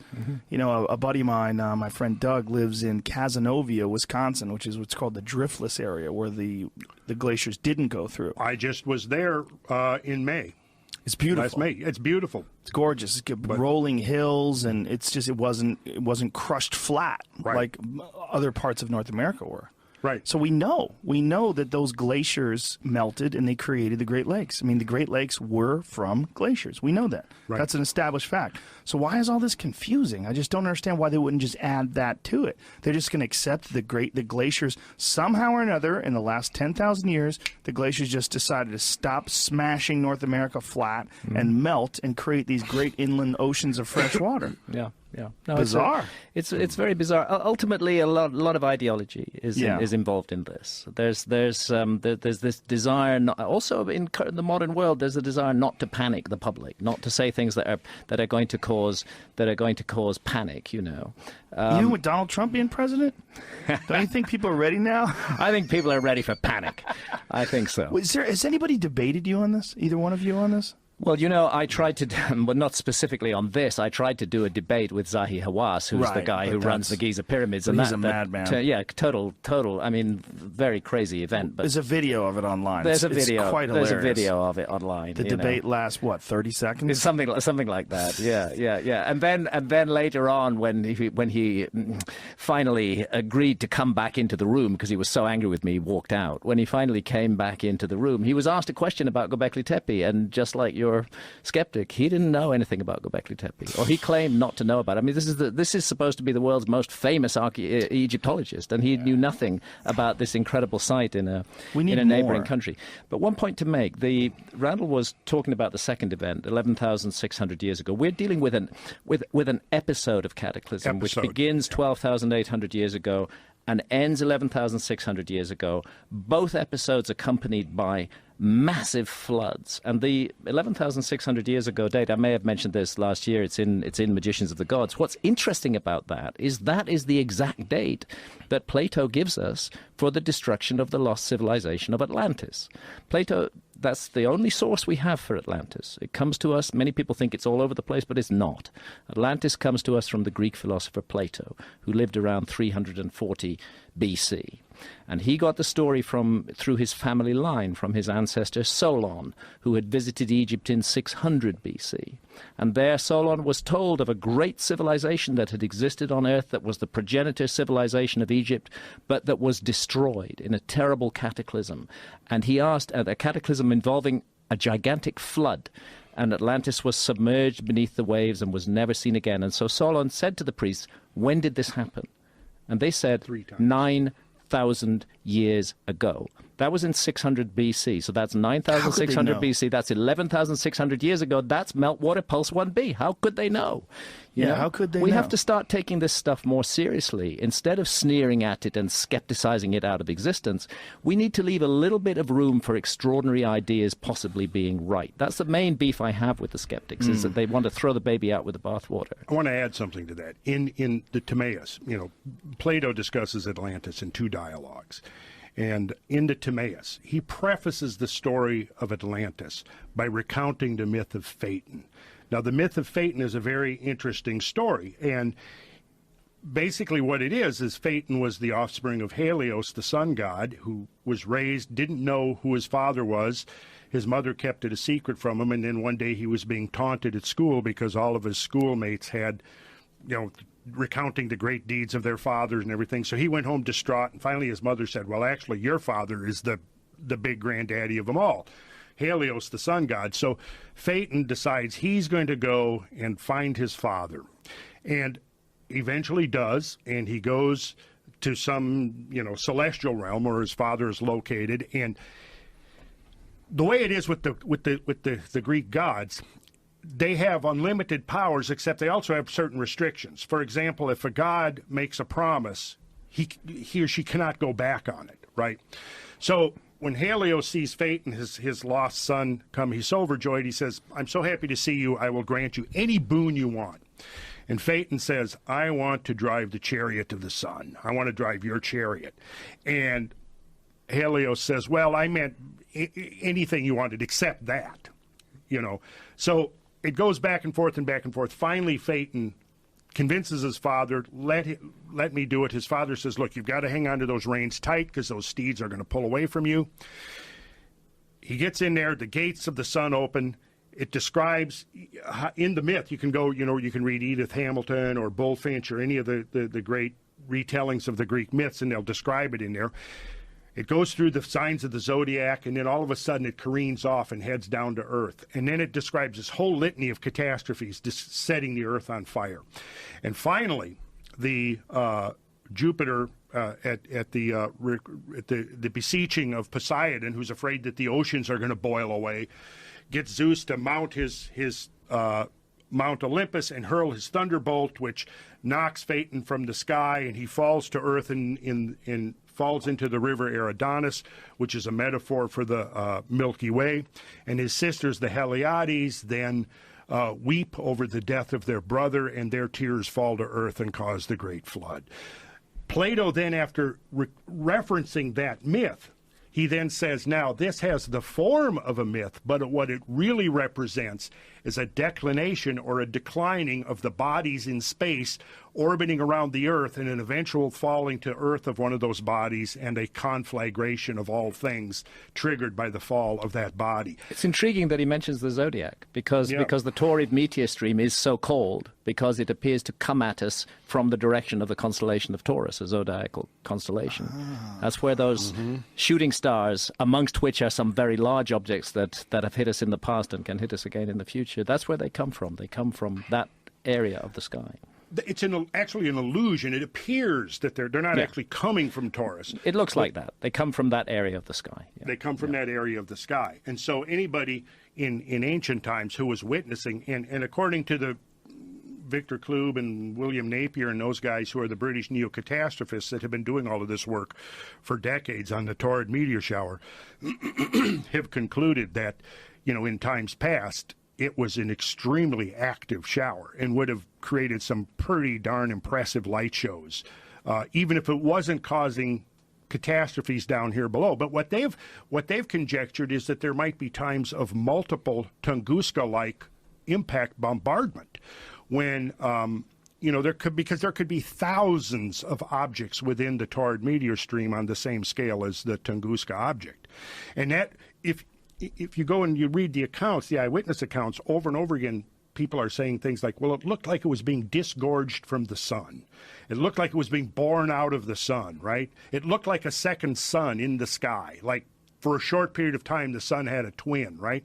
Well, the summertime Taurids are coming from their perihelion passage around the sun. So you, like Graham was saying, they make an elliptical orbit out to Jupiter and back around the sun in this stream, right? Earth crosses that stream twice each year. One time, late June, early July, we cross, but at that point, they're coming from the direction of the sun. So their arrival to Earth is going to be very difficult to see because they're coming from the direction of the sun, right? But that's exactly where, on June 30th, a Taurid meteor would be coming from. And then also the fact that it's the perfect date for the peak of the shower and the correct place in the sky, to me, is pretty convincing evidence that it was most likely a remnant of that Taurid stream. The other time that the Earth crosses is late October, early November. In fact, we've just passed out of it within the last week, basically. But it peaks, interestingly, coincidentally, between like October 30th and November 4th or 5th. So it's peaking right around Halloween time. In fact, they've been called the Halloween meteors, and there's some very Halloween fireworks, sometimes they call them. The Halloween fireworks, yeah. But there's some very interesting work done by a researcher back around the early 20th century named Grant Halliburton, who spent about 15 years researching the connections between ancient calendars. And he concluded one thing very interesting was that a lot of these ancient calendars were being synchronized by people's observations of the rise and fall of the Pleiades, which is the shoulder of the bull. The Pleiades comprises basically part of that constellation of the bull. Of Taurus, yeah. Yeah, the shoulder of the bull. And what he came up with was that in his research, he discovered that many of these stories that were associated with this, like the slaying of the celestial bull, you know, Gilgamesh and Enkidu in the earliest known story, they fight this celestial bull. There's many counterparts and variants of that in mythical stories. And so what he then found out, though, was that in many cases, that our modern Halloween actually goes back thousands of years to an ancient Day of the Dead that was observed all over the earth at the same time every year, even in the southern hemisphere, and it usually revolved around a commemoration of the culmination of the Pleiades, which is when the Pleiades crosses the local meridian. In other words, it reaches the keystone of the royal arch, so to speak, up in the sky. So if you go out on Halloween now and you face the south in the northern hemisphere, you will see the Pleiades right at midnight. At midnight, they will be, if you think of the arch of the zodiac as being like a clock, it's right there at midnight, right? Well, here's the interesting link, is that in all of these myths, what Halliburton discovered over and over again was that the Day of the Dead ultimately went back to myths of the destruction of the world by a great flood and or fire. It's fascinating that it's all coming out of the constellation Taurus, too, and it's the celestial bull that they're fighting in these ancient myths, and that all these cultures around the world are celebrating the Day of the Dead at this exact same time. This is amazing stuff. And right now our science is closing its eyes to this. I think it's fair to say, with the Taurid meteor stream, which is a very big issue in this whole discussion, that we are dealing with a hidden hand in human history. It's something that is going to ultimately require us to re-explain almost everything. The skeptics hate it. They can't bear it because, first of all, it involves cataclysms. And secondly, it involves the possibility of losing a whole civilization from the record. It's really interesting when you look at the dates of this cluster, this episode of bombardment between 12,800 and 11,600 years ago. That's the period that just immediately precedes what mainstream academia think of as the very beginnings of civilization. And they've just never, maybe it's not even their fault. This is so recent, this science is so new that they've not had time to adapt to it. But if they adapt to it and take this into account, then suddenly what was an extraordinary and absurd and impossible idea, that there was a lost civilization 12,000 years ago, becomes a very plausible and reasonable idea. And then we start, once we take that on board, then we can start opening our eyes to archaeological anomalies, like the Great Sphinx, like Baalbek, like submerged ruins, like Göbekli Tepe, and begin to consider, what does all this mean? Are we in fact a species with amnesia? Are we here forgetful of the truth about ourselves? Maybe that's why we're so fucked up, because we just actually don't know. We've made up a story about where we came from and what we are. I certainly think it plays a part. And I also think that conservative skepticism is probably prudent when you're dealing with most scientific issues. Course. Most things that come up that people are claiming. I mean, there's so many charlatans out there and Yes. crazy people that are claiming new discoveries. But in some cases, they examine these discoveries as long as they're far enough away from us or weird enough, like this new planet that they believe they have a 90+%. Planet 9, yeah. They're pretty sure there's something outside past the Kuiper Belt, and they think it's massive. They think it's at least 4 times, maybe larger than the United States, or the world. Than the world, and got an orbit of about 10,000 years. Yeah. And that's interesting with comets because this huge, massive object circulating in the outer solar system through the Kuiper Belt, which is the source of many of the comets that hit the Earth, is destabilizing comets from safe orbits and putting them into really dangerous orbits that come our way. Correct me if I'm wrong, but what is the source of all these near-Earth objects? Does it have anything to do with Earth 1 and Earth 2? Does it have anything to do with the initial impact that created the moon? Is that because we were hit by another planet, right, during the formation of the Earth?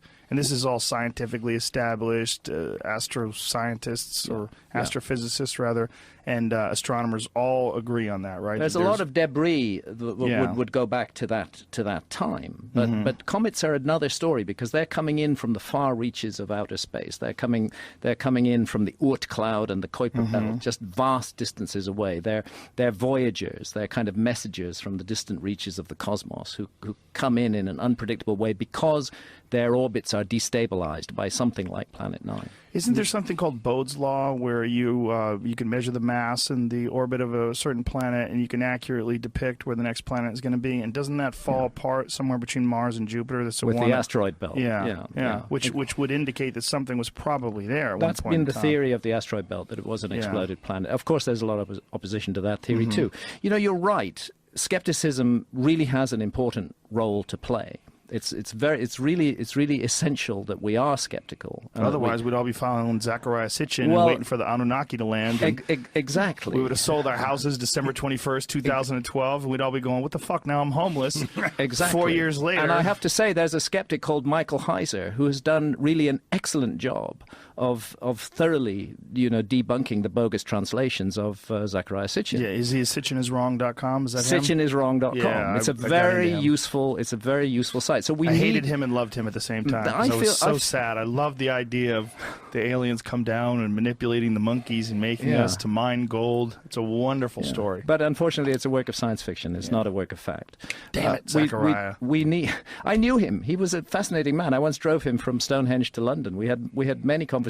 He was a deep and serious researcher, but I think he got carried away with his own fantasy. I also think that fantasy became very lucrative, and it also became a source of identity to him. Yeah. I followed him pretty closely as well. I read The 12th Planet, and I got really into his research, and this is in my early pot smoking days when I first started smoking pot. So I was all in. I was all in. Yeah. And then as I got wiser, and then as I got I don't know, maybe not wiser, just I started recognizing objectively why these things are so attractive. The fantastical is more attractive than the practical. And so something else, again, I don't want to put Sitchin down, and I'm here also to say that Sitchin did a lot of really good work. He was a clever guy, and he did a lot of very, very, very thorough research. I've just lost my track, actually, smoking too much dope. Where was I going?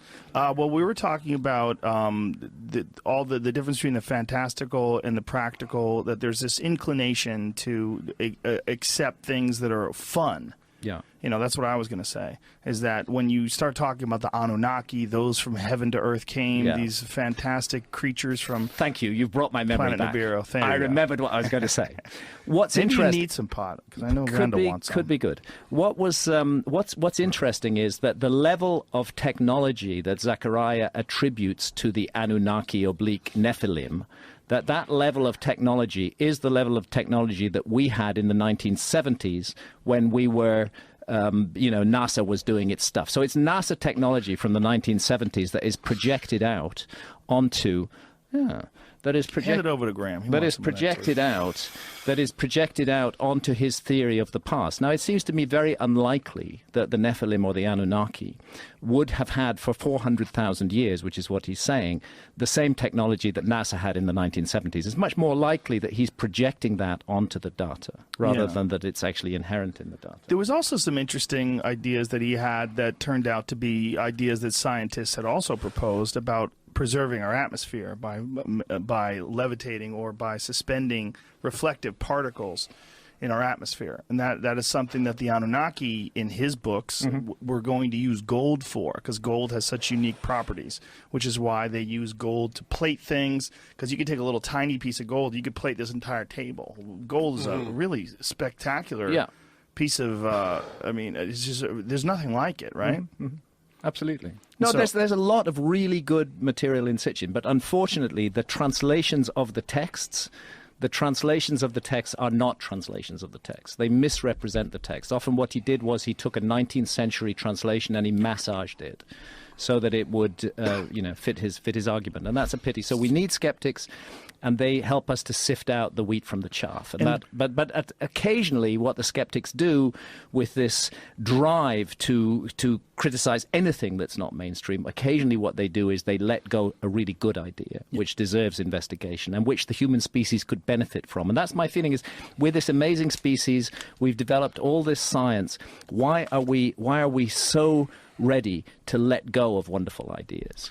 Well, it's also fascinating to me that because of what Sitchin has been sort of criticized for, people now ignore the stuff that's absolutely undeniable, like the actual stone tablets themselves, the clay tablets, where you can see the depictions of the solar system. Somehow or another, these people from 6,000 plus years ago had a detailed map of the solar They system. had a clear idea of the solar system. With the size in like a relatively correct order, in the planets in the right place. Like, they somehow or another knew that Jupiter was bigger than Mars. They knew these things in some weird way, and we don't know why, and we don't know how. Also, the caduceus representing the double helix of the DNA, that's a really fascinating concept too, that the caduceus is used for medicine, and it's used to it's just he had some really interesting points, Zechariah did.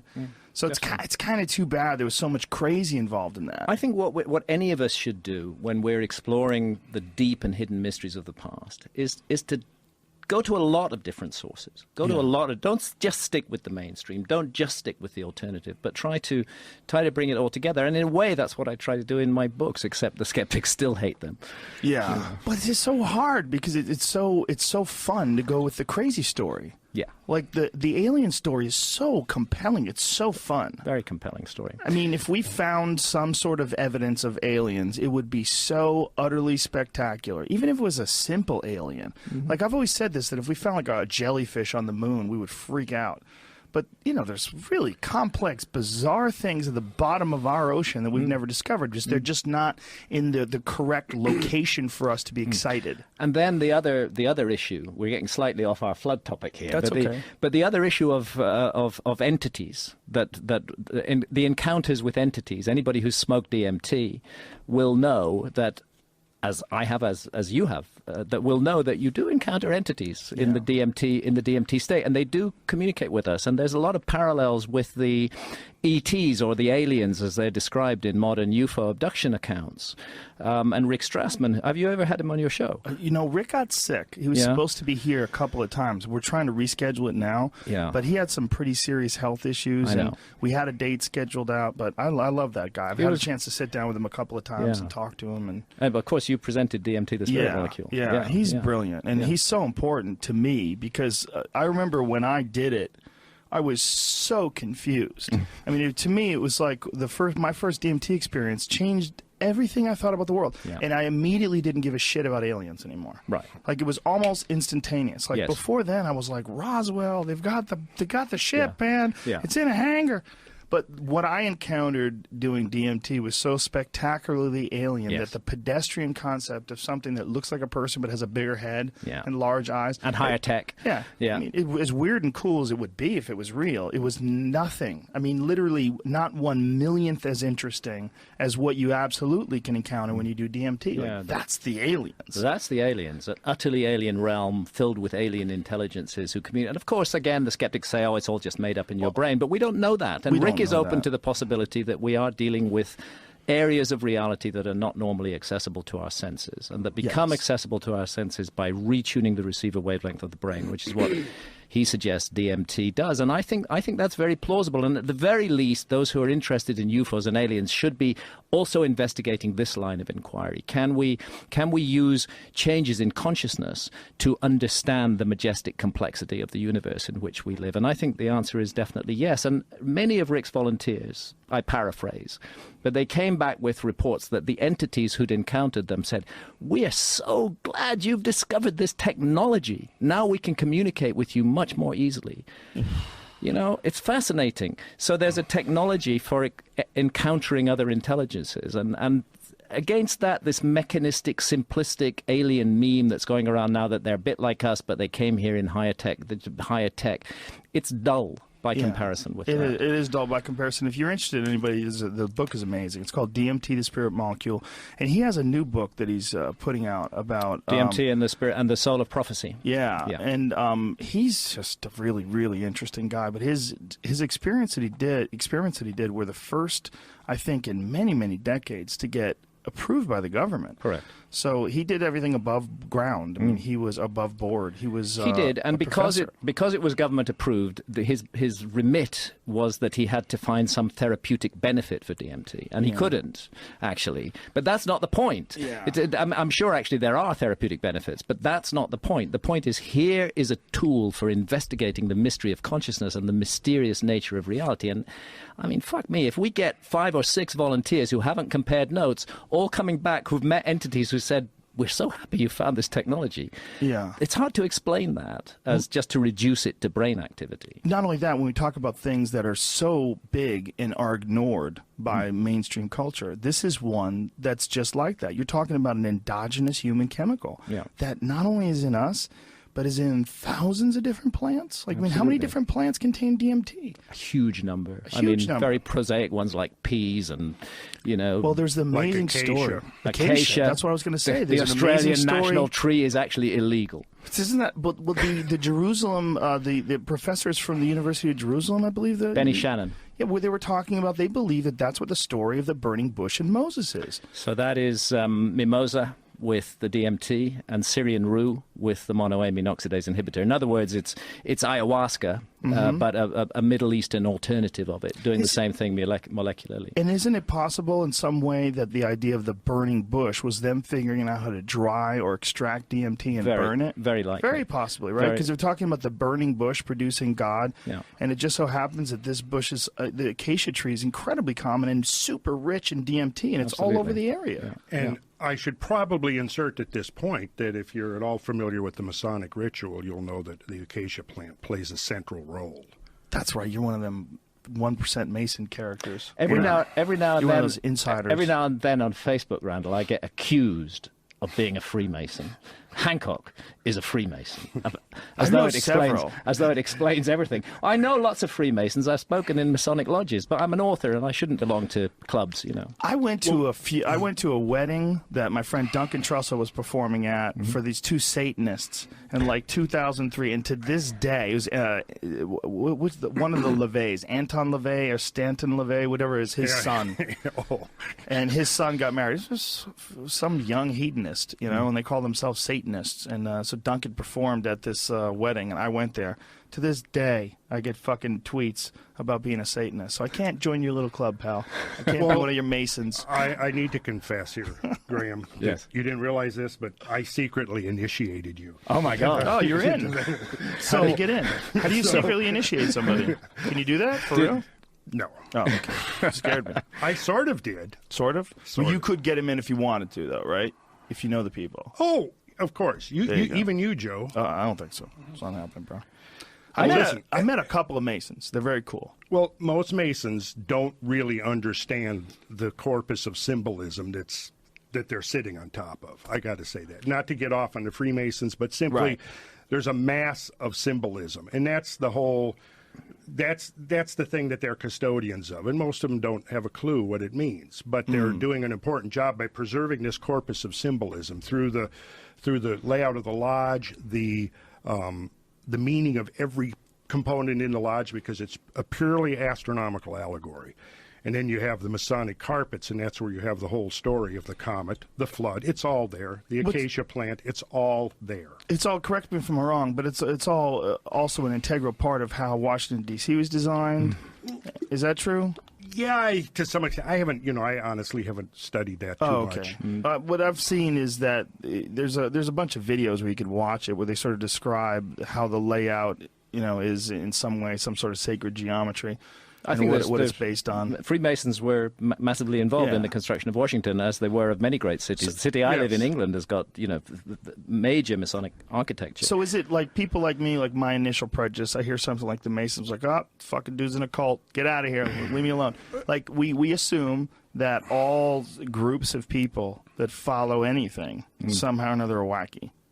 Masons, in my opinion, they're largely a drinking club for men. Mainly, that's what it is. Guys don't let women in at all. But you can make special arrangements to bring women into a lodge. For does example, my everybody wife, get mad? when I've given a talk in a lodge, I've given talks in 2 or 3 lodges, been asked to do so. Then they make a special ceremony to allow my wife Santa to come in, because I won't go anywhere without Santa. I see. And so women can go in. But then there are others within Masonry who are pursuing deeply esoteric interests and exploring the mysteries, and you can have incredible conversations. In fact, so it's just another group of people who are doing their thing. It's not for me. I wouldn't join. I would lose. I think if I joined Freemasonry, it would weaken me as an author. I think I'm better able to comment on these things by not being a member of any such group. That's interesting. Why do you think that?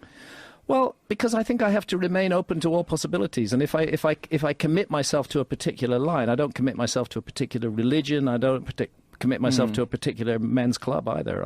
Which is what Masonry is. I think if I commit that, then ultimately I would become a spokesperson for that, and I don't want to be that. That makes a lot of sense considering your occupation and how important being open-minded has been to your life. It's vital. It's absolutely. Without it, how could you have ever done Fingerprints of the Gods? I could not. You would have to. I mean, and the initial thing where you were telling me about Ethiopia, that place where they believe that the Ark of the Covenant lays, which is one of the most bizarre ideas ever. And that was my first book on a historical mystery, was The Sign and the Seal, of course, for the Lost Ark. Try, and when you go into it, like, it's so interesting. But I've always imagined you as a young guy forced to sort of reconcile with this bizarre piece of evidence. You've got these old men that have cataracts in their eyes, like they're around radiation sites, and no one's allowed to go inside and see this thing, and they claim they have the Ark of the Covenant in there, and like, what the fuck is in there? It was the beginning of a magic. It was the beginning of a magical journey for me. It's been a magical journey for all your fans too. For guys like me, man. When I read Fingerprints of the Gods, to me, it was one of those books I just couldn't put down, and it was so mind-blowing. And this, again, was in the heart of my fucking aliens, man. Fingerprints was published in 1995, and Magicians came out in 2015. And I would say in that time, the evidence, when I made the case for a lost civilization and a global cataclysm in Fingerprints of the Gods, I can't begin to account for the amount of hostility and anger and rage that I generated in the academic community. And the idea was considered to be absolutely absurd. 20 years later, with Magicians of the Gods, it's not so absurd anymore. The evidence is mounting.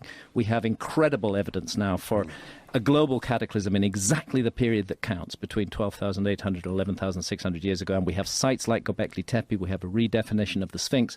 The whole area is just about to explode in the future. We're on the edge, I believe, of a paradigm shift, and this comet material is central to it. What I really appreciate about your courage is that you've also had the courage to admit when you've made mistakes. Yeah. You don't in any way pretend to be some sort of a bearer of secret knowledge that no one else possesses. And absolutely not a guru. I Yeah. don't want to be anything like that. I'm a reporter. That's Right. what I am, and I'm a reporter who's reporting on offbeat subjects. And to some extent, I'm an outsider.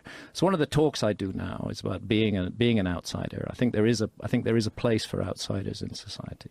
Well, I don't think you're an outsider. I think you're an outsider from the established mainstream ideas. I just think that Me ideas and Randall are- are the same. We're both outsiders in that area and working in different fields to get into this. But don't you think that these established channels that were so deeply grooved in distributing information, those things have widened so wide now, where you're getting, a professor could do a podcast, like he could teach a class, and he could write a book, or he can do a podcast on a certain subject, and like, you're aware of Dan Carlin and that Hardcore History podcast, Sure. which I just can't stop raving about. But what he's done is brought historical, accurate, but really dramatic stories of real events that took place to millions.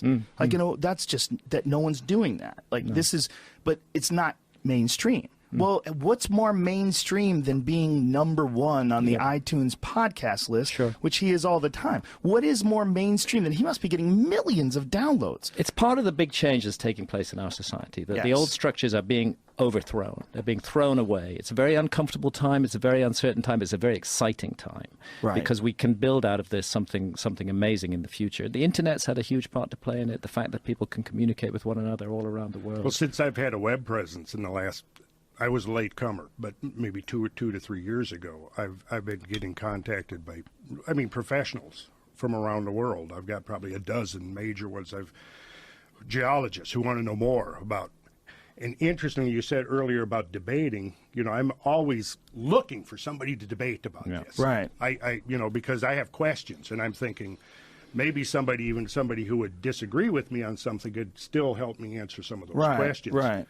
But I try to associate as much as possible and hang out with professionals in the field. And of course, what I discover is that a lot of them are working in these things part-time, almost clandestinely, without making it part of their, if I go on a field trip with geologists into the floodlands, none of them are really working on it full-time. It's all part-time. They're working for the government, they're working for the oil companies, or, exploration, mineral exploration, whatever. They're doing this research into geological catastrophes on their own time. Right. But recently, just last summer, I got invited to actually present some of my research to the Atlanta Geological Society, which is the largest society of professional geologists in the Southeast. So I jumped at the chance rather than, so I presented hoping that I would get challenged, that somebody would say, wait a second, there's a flaw in your thinking here. Didn't happen. So did you make friends with some of these mainstream geologists? Oh, yeah. Well, I've been known. When I just took a trip for, in September, spent 10 days back out in the floodlands, and I had a geologist with me on that trip. So, yeah, I'm getting to know more and more people who are working as, well, I majored in geology in college, so I still am in touch regularly with the head of the geology department. I see her pretty much on a regular basis and have been keeping her apprised of some of my stuff. And she has offered to sponsor me at whatever point I think that I can pull it together as a dissertation. But we'll see how that goes. My objective was to learn geology, not to become a professional geologist. I wasn't interested in working for the government or working for, the energy industry. I had geological questions, and that's why I majored in geology. And you've walked the walk, and in my opinion, you know more about this stuff than 10 fully PhD geologists. Yeah, you always freak me out. So what's fascinating to me about all of this is that I think what you've done has been very measured.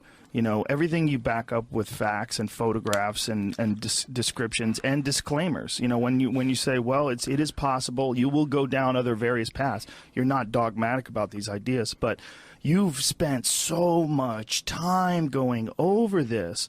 I don't know if there's a commensurate guy in mainstream archaeology that has been public about it the way you have been. Because if there is, I feel like we probably would have heard about him. Your podcasts have been, the ones that we've done, they've been seen by millions of people. They've been listened to by millions of people. I mean, the information's getting out there, and the Making a real criticisms- difference. You're always going to have the guys like, I think Michael Shermer's very important. I'm not criticizing him, but that knee-jerk reaction to do something, to mock something or put down something that's not mainstream.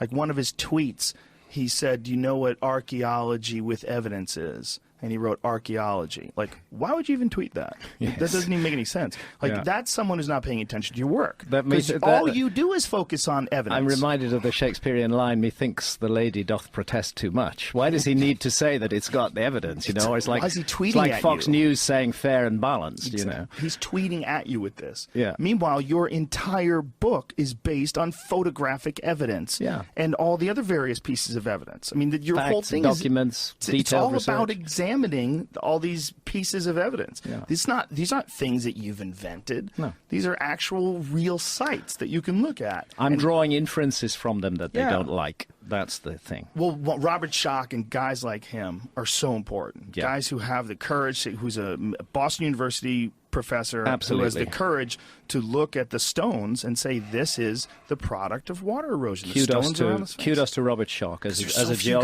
geologist, like that. as a career academic geologist who's taken that risk and put himself out there and followed the evidence where it leads. Another one is Danny Hilman Natawajaya in Indonesia, who's been responsible for the investigation of this extraordinary site at Gunung Padang, where work has been stopped since 2014. Again, he's a highly credentialed geologist. He's Indonesia's leading expert in megathrust earthquakes, but he's been looking at archaeology, bringing his geological expertise to that. So things are changing. We are finding academics who are willing to engage and willing to discuss. I got into a very interesting email correspondence with a guy called Daniel Lohmann at Baalbek from the German Archaeological Institute, who's an architect and an archaeologist, and he was very civil with me, and he answered my questions. We went into it in depth. We had quite a long debate. That's very refreshing. That kind of thing wasn't happening 20 years ago. Yeah, that is very refreshing. Now, what about those pyramids in Bosnia? Has that been what is the deal with that? Are those things? I've been there. I know Sam Osmanagic personally. Sam is the guy who's promoted the site. I like Sam very much. I must say, when I'm in his aura, I'm extremely convinced. But when I look rationally at the so-called pyramids, I don't think they're pyramids. I think they're hills. I did spend, with Sam showing me around, I did spend 3 days in Bosnia looking at the so-called Pyramid of the Sun, the Pyramid of the Moon, the Love Pyramid, and so on and so forth. I do see that a tourist industry has built up around this, and it's a fabulously beautiful, intriguing site, and a massive, beautiful, mountainous place, but they are hills. They are not pyramids. Impression is given that there are tunnels, passageways inside the pyramids. That's not true. The passageways are about 2.5 kilometers away. They're very low tech. I just don't see it, and for that reason, I did not cover the Bosnian pyramids in Magicians of the Gods. I'm not going to say they're not pyramids. I'm not going to write a book saying that they're wrong, but they didn't excite me enough to justify devoting a chapter to them. There's much more exciting and important archaeological discoveries that are being made, like Göbekli Tepe, which need more space. And there's some pyramid-like structures or hills in China as well, right? There's thousands of pyramids in China. Xi'an, the province of Xi'an, is just the moment you land there from your aircraft, you're seeing pyramids everywhere. I've been there. There are certainly hundreds and hundreds of them, distributed across fields, vanishing off into the distance in all directions. They've been terraced and used as agriculture. The local farmers grow crops on them. I went there with Chinese archaeologists. They haven't excavated a single one, not one. Why not? They said, we don't have, this was nearly 10 years ago I was there. They said they probably got the money now, but they said then they didn't have the money. They said, we're an old country. We don't mind if we wait 200 years to get to grips with this. Jesus Christ. Yeah. And the famous tomb of the first emperor is part of this pattern. It is also a pyramid. It has also not been excavated. The terracotta army around it has been found. The terracotta army is amazing. Oh, yeah. It was on display somewhere, wasn't it? Where you can go and see it live. Yeah, they did some kind of travel. I'd want to see that thing. I'd want to look at those things. What a bizarre concept. Now these pyramids. So this one that this emperor was buried in that had the terracotta army. Was that a pyramid as well? It is a pyramid. It is. Absolutely. It's a man-made pyramid. The terracotta army was buried around its edges, not in the pyramid itself. So the army was there to protect him? Yeah, to protect his soul into the afterlife seems to have been the idea. And then there's a mythology that's come down that within the pyramid is a lake of mercury, that there are mechanical devices in there which will fire arrows at you if you go in. That there's a whole story about how intensely protected it is, and up to this day it's not been excavated. That's so crazy. How could someone leave that alone? And even major archaeological sites like Tiwanaku in Bolivia, for example, you'll find that only about 2% of the site has been excavated. I don't know how we can draw inferences about the whole site from a tiny little fraction like that. And that's the problem, I think, with archaeology, and it's why we have to consider another way. We're looking at an image of the terracotta army now in front of this pyramid, and it is spectacular. Now that I think about it, I don't think that was on display anywhere. I think maybe they had a couple of them. They brought some of them. They came to the British Museum. There were a number of museums. But it's so much bigger than I thought it was. Yeah. How many? There's thousands. Yeah. There's thousands of these terracotta figures. Absolutely. And this pyramid was made out of what? Was it stones? Ramped earth, mainly. Okay. So they just sort of shaped the ground. They just dug around it. Yeah, they brought in earth and turned it into a pyramidal mound over the top. But it wasn't. It's not massive stone blocks. It's not massive stone. That's why they can grow crops on the sides of some of these pyramids. Wow, how weird. Yeah. So they would build these giant mounds of dirt and then dig holes in them and support them. And they probably created the interior, subterranean as they were building the whole thing over it. Yeah. And then just stack dirt on top of it. Yeah. Wow, what a weird way to make a house. Yeah, and then we have to consider this with archaeological sites all around the world, is that any site may actually not be the product of just one culture, but may have been reworked and worked over and used by many different cultures over many different periods. Stunning to me. I found out about this because of a friend of John Anthony West who was here with him. He showed me, he lives in China, and he was showing me some video of it. And I was like, how do I not know about this? I had no idea there was this many of them. Oh, so here's one that's exposed? What's this? Controversial ancient pyramids of China. That one looks exposed. Yeah, it's and that one stone. looks blocky. Yeah, yeah. Well, that is another thing about China that we just don't have a clue. When we think about the age and scale of things, we're so silly. We've only been around since 1776 is when the country was established. It's not really that long ago. You're dealing with China. You're dealing with literally thousands of years of civilization, all rising and falling and taking place and adapting and growing, all in this one area. That's still, in our eyes, in a lot of ways, it's kind of behind. Right? I mean, they're behind environmentally. They're behind when it comes to human rights. Consider this. The Portuguese, in the late 1400s, have rounded the Cape of Good Hope, and they've entered the Indian Ocean in their little ships. They've entered the Indian Ocean, and they actually establish a huge empire. They go to Malacca. They go all over the place, okay? The seas are open to them. If they had come 40 years earlier, they would have encountered the Chinese treasure ships. Ships that were 50 times larger than the little caravels that the Portuguese were sailing in. You know what the Chinese did at that time? They went through a period where they felt they just wanted to give gifts to people. And they put together these huge fleets carrying incredibly precious gifts, silks and ceramics, and they took them all around the Indian Ocean and they just gave them to people. Wow. So off the coast of East Africa and in East Africa you can find remains of this pottery from this episode. And then a Chinese emperor came along and he closed the doors, burned all the boats, shut everything down, and didn't let anybody speak to China for 200 years. Whoa, what a dick. Well, he felt that it was time for the Chinese culture to turn inward. Yeah. And they were afraid that their ancient culture, on one hand, there might have been maybe a laudable motive in that they were concerned that the ancient culture was going to get contaminated by too much contact with degenerate cultures from other places, and that was a factor in it. That constant desire to maintain the current situation. It's human. We have to say it's some kind of human nature. Yeah, for sure. I'd love to see some of these images of the let's look at some the drone cool stuff from the Camas Prairie and what yeah, else. let's please. And let's have a look at it. You got that I want to material get there, that. Jamie? Show Those that picture of Chinese you up pyramids on are the still erratic. blowing my mind. They blow my mind as well. I just It's- can't believe they haven't been excavated. It's an eerie, spooky scene. I mean, I recommend anybody to go to Xi'an and just it's incredible how many of them there are, and how unexplained it all is. And it's again, it feeds into my general point: is we don't remember our past. What are we looking at here? Okay, let's. Can we pause so I can talk about what we're looking at? Yeah, you look at this one. That way you can hit the mic right in front of you. Okay, this is the beginning of it. Okay, here's what we're Get looking that at. mic right up to you there. We're There you looking go. at a place in western Montana called Camas Prairie. And you see some hills in the foreground and you see a basin in the background, right? Okay, right here on top of this hill and down on the side here, you see that there are some quarrying operations. Those are quarrying gravel. Because everything you're looking at here, this whole landscape between the hills, are these large masses of gravel, trillions of tons of gravel. Now, what we're going to do is we're going to start sweeping around as the video plays, and you're going to notice down here a series of ripples. Oh, okay, I see that. Okay, and I'm going to have Jamie pause in a second, but let's keep coming around. Do you start seeing the ripples on the Yeah. landscape? Let's pause right there. Right there, let's pause. Now, I wish I had a pointer, but if you look up, you're going to see a flat piece of land like a tongue coming out, rounded. Yeah, Jamie's right here.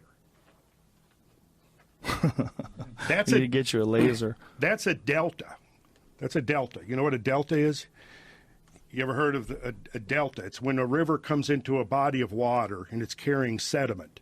And because the river is moving along swiftly, it's carrying the sediment, but when it comes into the standing body of water, it slows down and it drops its sediment. It builds a delta. The whole city of Portland, for example, is built on a giant delta, right? New Orleans is built on a delta, right? Okay, so what we're seeing there is a delta. And then in front of it, we're seeing rippled landscape. Let's keep coming around, Jamie, and so Rippled we can, landscape that looks exactly like the beach looks. yeah, keep coming around with That's that. the Let's- thing. It's fractal because this Yeah. is the whole mystery of this. That this happens at a scale of inches on beaches and a scale of hundreds of feet here. Stop again. Good okay. Lord. Now, right here in the middle, you see a massive delta. Yes. Spewed out like a big tongue, splayed out. And then right down here, you start seeing the ripples. And there's a farmhouse. You see the farmhouse there? Now, those ripples are, the tallest ones are about the height of a 5-story building. Whoa. How So- bizarre. Let's keep swinging around Let's here. just stop this for a second, if you don't mind. No, I don't so mind. these things, they're the size of a 5-story building. What is that, like 70 feet or something 50 like that? feet. 50 feet? 50 Okay. feet. So those are 50 feet high. And how much water? We'll get to that. Let's see the rest of it. And these are just dirt, right? They're well. If you dig into one, what you're going to find is they're a massive. Okay, let's pause again. Whoa. Look at this. This is crazy. This is totally crazy. This is one of the craziest things you'll ever see. These ripples, the repeated ripples in an area where there's nothing else like it. This is the fingerprints of the flood. That's Yeah. what it is. Wow. Where can someone look at this? How does someone look at this? In real? This right now, this what we're looking at. This is this video. Well, my colleague Brad Young did this with his drone, and I think he's got it on the website Geocosmic Rex. Is this being played in the YouTube video right now? Okay. All right. So the YouTube people are cool with it. If you're listening on iTunes, find it, man. Find it on YouTube. But it's worth looking at. Is what my point. This is mind blowing shit. And I think you made the crucial point, Joe, which is that we can understand what this is because we can see it on any beach. We can Yeah. see how water flows receding across a sandy medium will produce ripples. But here, they're on this unbelievable scale where they're hundreds of feet long and 50 feet high, where they dwarf houses, and they're lying all across. And what that tells us is that a huge water flow went across this plain and did this. Seeing it from this perspective above, which is a rare perspective unless you're in a plane or a helicopter or something, you get a chance to look at it this way, you really get a better sense of what it is. If you were on the ground there, you'd probably say, oh, look at all the hills. It's hard to see. You don't Yeah. quite get the impression. Now, we did visit this location. And two, that day it was overcast, so you don't quite get the effect like you do when a low sun angle. Really helps you to see what's going on in the landscape. Can I ask you, is there a dispute to this? Is there No, nobody disputes it. nobody disputes this is No, from a flood? not anymore. Wow. No. In fact, it was this JT Pardee. Let's be clear. Nobody disputes that it was caused by massive water flows. Exactly. But These those same hills. people would still not buy into the notion that there was this one humongous flood. Okay, so they think it's an accumulative effect, but that this was all created This by was the bottom water. of Lake Missoula, right? Yes, and this is supposed to actually represent the draining of Lake Missoula. Right. Whereas I argue from a number of different reasons that this is the filling of Lake Missoula. I have a friend of mine who his friend lives in Montana, and they found a dinosaur on his ranch. Oh, wow. Yeah, like really recently.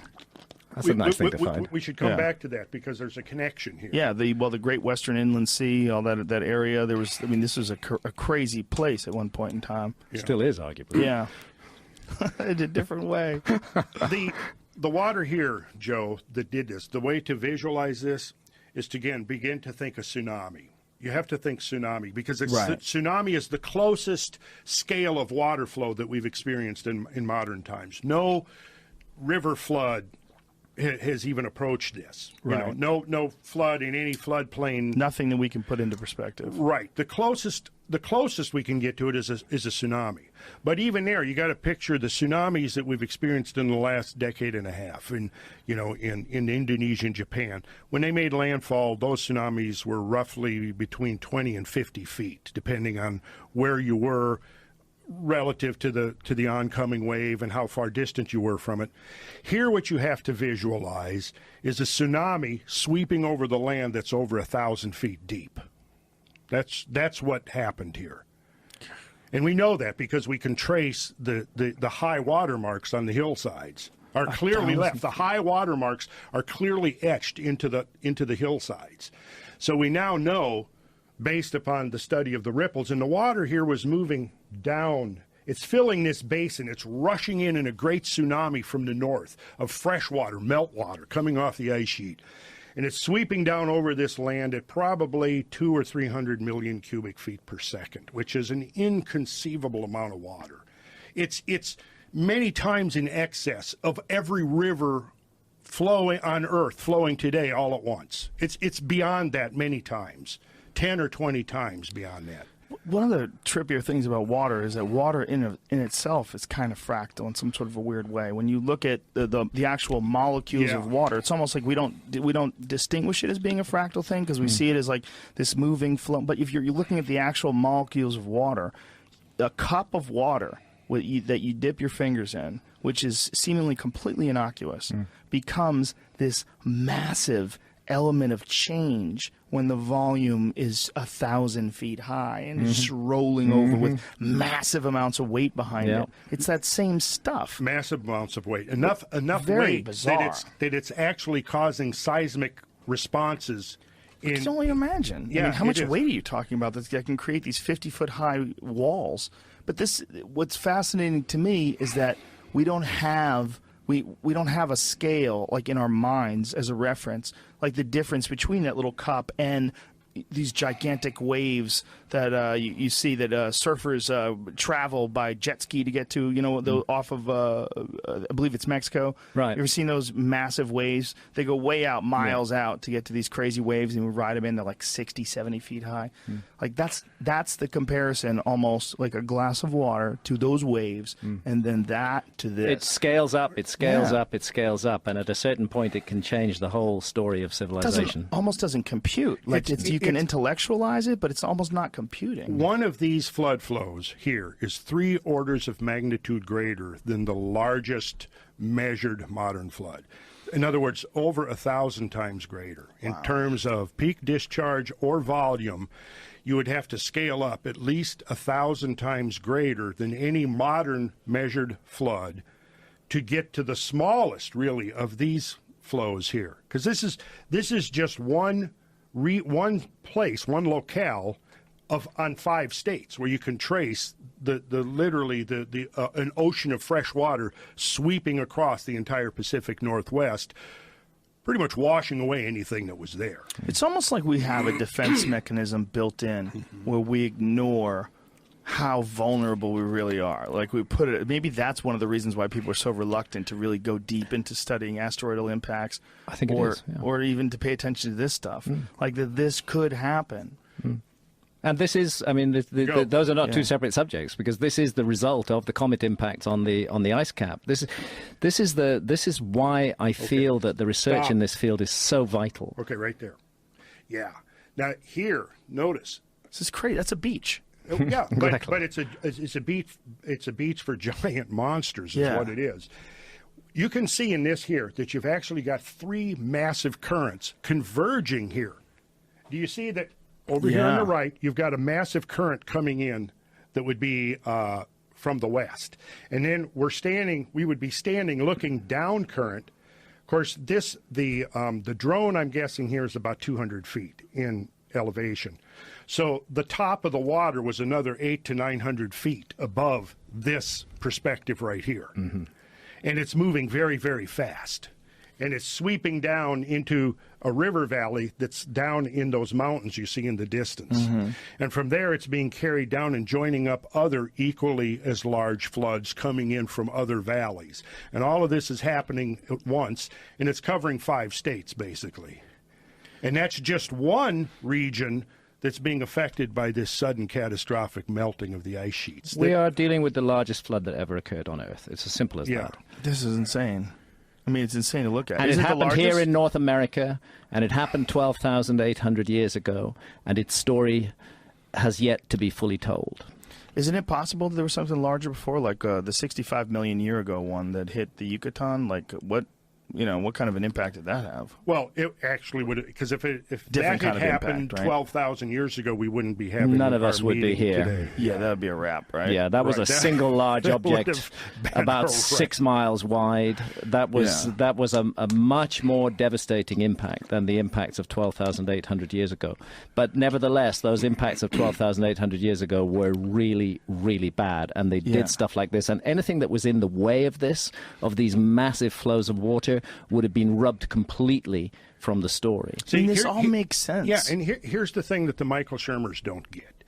When you understand the extent of this, the scale of this phenomena, and the severity, the inconceivable severity of this, in the aftermath of an event like this, what would remain of a city, a village, A refrigerator. No, Yeah. not a goddamn thing. Not nothing. much. Nothing. Not much. Nothing would exist in the Not- aftermath of this. And most things wouldn't exist. I mean, you find like an old refrigerator or a car up on blocks in someone's backyard in the South, and it's like the 1970s, and the rot has gotten into Yeah. the frame.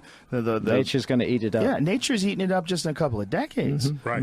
What's it going to be like in a couple thousand years? It's going to be non-existent. we should not be surprised about how little we really know about our past. This is also a comfort game with archaeology. Oh, yeah, we've got the past all worked out. We understand it. Here Right. it is. This is what we teach in schools. This is what our friends in the media report. This is the fact. It's not the facts. We know nothing. There's been so much lost, so many missing pieces of the puzzle that we're desperately trying to stitch together. And it's important, I think, that we actually do get some clarity on events like this, because we still live on this planet, and we have kids, and we have a future, and we want to. Hopefully. We want Not to. if one of those big boys comes our way. Well, that's right. But again, I come down to this, which Yeah. is that we are not dealing with gloom and doom and the end of the world. We're dealing with a problem that humanity should be confronting. We should not be sticking our heads in the sand. We should be confronting this problem. And that's why I support the work of the Comet Research Group, because they are the only people right now who are confronting this problem and really getting to grips with it. We should all confront. I mean, we should absolutely all support them and confront it, because if something like this can happen once, what really makes sense is how many stories of floods there are in ancient times, and how many parallels there are. And how many there are from North America. Oh, dozens and dozens. Yeah, it was the Caitlin, the Indian artist who spent 30 years or so pre-Civil War, I think maybe a decade after the Civil War, painting Indians of different tribes. And he wrote a book called Last Rambles Amongst the North American Indians. Very, very interesting book. But what really is interesting to me when I read the book years and years ago was his final conclusion of the book. He says, after all of these different customs and traditions that have been handed down amongst these tribes, they all have one thing in common. They all have a memory or a story of a gigantic world-destroying flood. And he this has included tribes down into Central America that he visited. I believe the Americas are the repository, the Native American peoples who have been subjected to so much destruction over the years. They, in their mythology, their traditions, their memories, they keep more of this than almost anybody else. It's really tragic what has happened in the Americas from the time of the Spanish conquest, the deliberate destruction of knowledge, the terrible, horrendous abuses that Native American people suffered. They are our wisdom keepers. They are the people who passed down the oral tradition and remembered the past. So not only do we have cataclysms wiping the human memory, but we ourselves actively get involved in the human memory and wipe it. We rub it out. The burning of the Maya codices by the Spanish friars, thousands and thousands. God knows what was in those documents. Yeah. You know, we might have had a whole other story about ourselves if we could have had access to those, but instead we're this destructive, cannibalistic species that just goes and smashes everything to bits. It's a weird impulse that human beings have is when they move into an area and they take over it, one of the things they like to do is destroy their icons. Destroy everything. What's going on with ISIS and all these ancient Buddhist structures, these absolutely. 1,000-plus-year-old beautiful sculptures. Absolutely. They're blowing them up, Yeah. you know, and yelling praise God while they're doing it. It's really very bizarre. It's a very bizarre inclination that we have, but it's almost like we don't want people to know. You know, it's a bizarre, almost human instinct to wipe out the past and just to constantly keep moving forward. Or is there some trauma? Is there some Yes. collective trauma, some deeply deep, suppressed yes. memory Could be, that yeah. we can't quite confront? That's exactly the thought I had, because I think that's the one of those areas where Velikovsky finally really nailed it was mankind in amnesia. That somehow we carry the trauma, because once you begin to get a handle and you get the picture of these events as they occurred and did occur and would have been experienced by our ancestors, you've got to understand, what would it be like to see your entire world completely obliterated, starting over again from basically a barren mud field? You know, that's essentially what these people were faced with. If they lived at all, and so few obviously probably they did, because here Right. we are. But, you know, again, the evidence is emerging of major cultural collapse. If you had a guess, what percentage of the population of human beings, just as obviously just a guess, but how many do you think were wiped out? Half of them? Three-quarters of them? I don't think that would be unrealistic. No. It doesn't seem like it would be. And if it was that number, and those people, that's enough for people to survive. And if it was that number, boy, what a strange, fucking mythical past they would have. The other way thing they to would- bear in mind is, in the world today, our world, we have an advanced civilization. America, you know, Germany, the industrialized technological countries. And we have coexisting with them in South America, in the Namibian desert, we have hunter-gatherers. So the notion that hunter-gatherers and an advanced civilization might coexist Right. in the same epoch of history should not be strange to us, because we're doing that today. And that's what I would suggest happened before 12,800 years ago, before the cataclysm of 12,800 years ago, that there was a fairly advanced civilization that was capable of mapping and exploring the world, creating gigantic works of architecture, and it coexisted with hunter-gatherers. And who were the ones who survived the cataclysm? The answer is the ones who survived the cataclysm were the hunter-gatherers, not the sophisticated peoples. A few of them survived, and they then settled amongst the hunter-gatherers and tried to transfer some of their knowledge and skills to them. And it's the same today. If we were to have a repeat of the Younger Dryas cataclysm today, I don't think that people from Los Angeles or London would be amongst the leading survivors. Right. I think the survivors would be people like the hunter-gatherers of the Amazon rainforest, because they're in the business of surviving. That's what they do. It's not a mystery to them. It's not even a problem. They do it all the time. They would carry the human story forward. And 10,000 years from now, their descendants would be telling a myth about how there was once a great civilization on this planet, so advanced that they could even go to the moon. They could fly around the planet. They could speak to one another on other sides of the earth. But they did something wrong. They fell out of harmony with the universe. They ceased to wear their prosperity with moderation. That's actually a line from Plato about Atlantis. Wow. And the universe slapped them down. So there would be a differential survival rate. I would say that those who are more technologically advanced are less likely to survive because they depend on a complex interrelated network of skills. And any individual on his or her own, most of them, well, you're different, Joe, because you do know how to survive, but a lot of people don't know how to survive. I barely know how to survive. I'd most likely but at starve least you've to worked death. at it, you know. But I'm not that good at it. But most of us haven't even worked at it at all. We haven't got a clue. Let me fucking open everybody's eyes to all these people that think that you could just go out there and shoot animals and stay alive. Good fucking luck. You're probably screwed if you have a rifle. Even if you have a rifle, you're probably screwed. If you have a bow and arrow, you're going to fucking starve to death. Right. It's extremely difficult. Yes. To get close. You know. And yet hunter-gatherers for thousands and thousands of years have succeeded in doing that, like the Bushmen of the Kalahari. But I think there was less humans and more animals. Mm-hmm. Right. I think that's also part of the rub. Okay. It's like we're dealing with just one of the terrible things we've done is taking these giant swaths of land and made them entirely inhabitable for wildlife, like cities. Like how many people grow food in the city? What is the percentage? Is it even 1/10 of 1% of people in the city grow their own food? Probably not. It's probably not even that. So you have these massive, essentially deserts where no wildlife exists other than predatory species like coyotes and ravens and things like that take. And then you go out from there, and then you have these vast farmlands. Yes. The only benefit of the vast farmlands is the amount of deer that exist now is greatly more than when Columbus landed. But it's because they've almost become an agricultural animal. It's almost like they're almost a domesticated animal. They're a free, wild, domesticated animal. Like I have a friend who has a farm in Iowa, and when you go there, it's very strange because he's got these wild, giant, 300-pound forest horses running around his backyard. I mean, they're fucking everywhere. Right. There's all these giant deer, and when we were there, it's what's called the rut. So all these they're very horny. So the big bucks who usually hide, they show themselves. I'm like.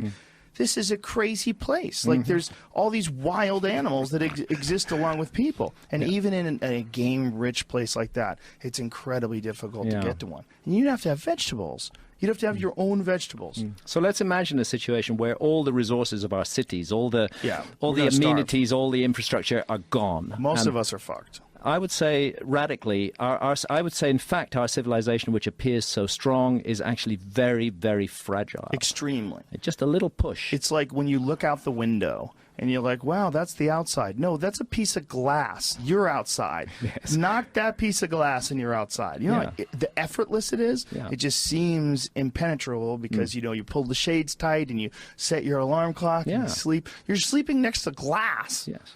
Like, it's hilarious. You feel confident and yet you're sleeping next to a piece of fucking glass. Now, there's this incredible complacency and arrogance of modern civilization, that we are the apex and pinnacle of the human story, that we're the best that's ever come.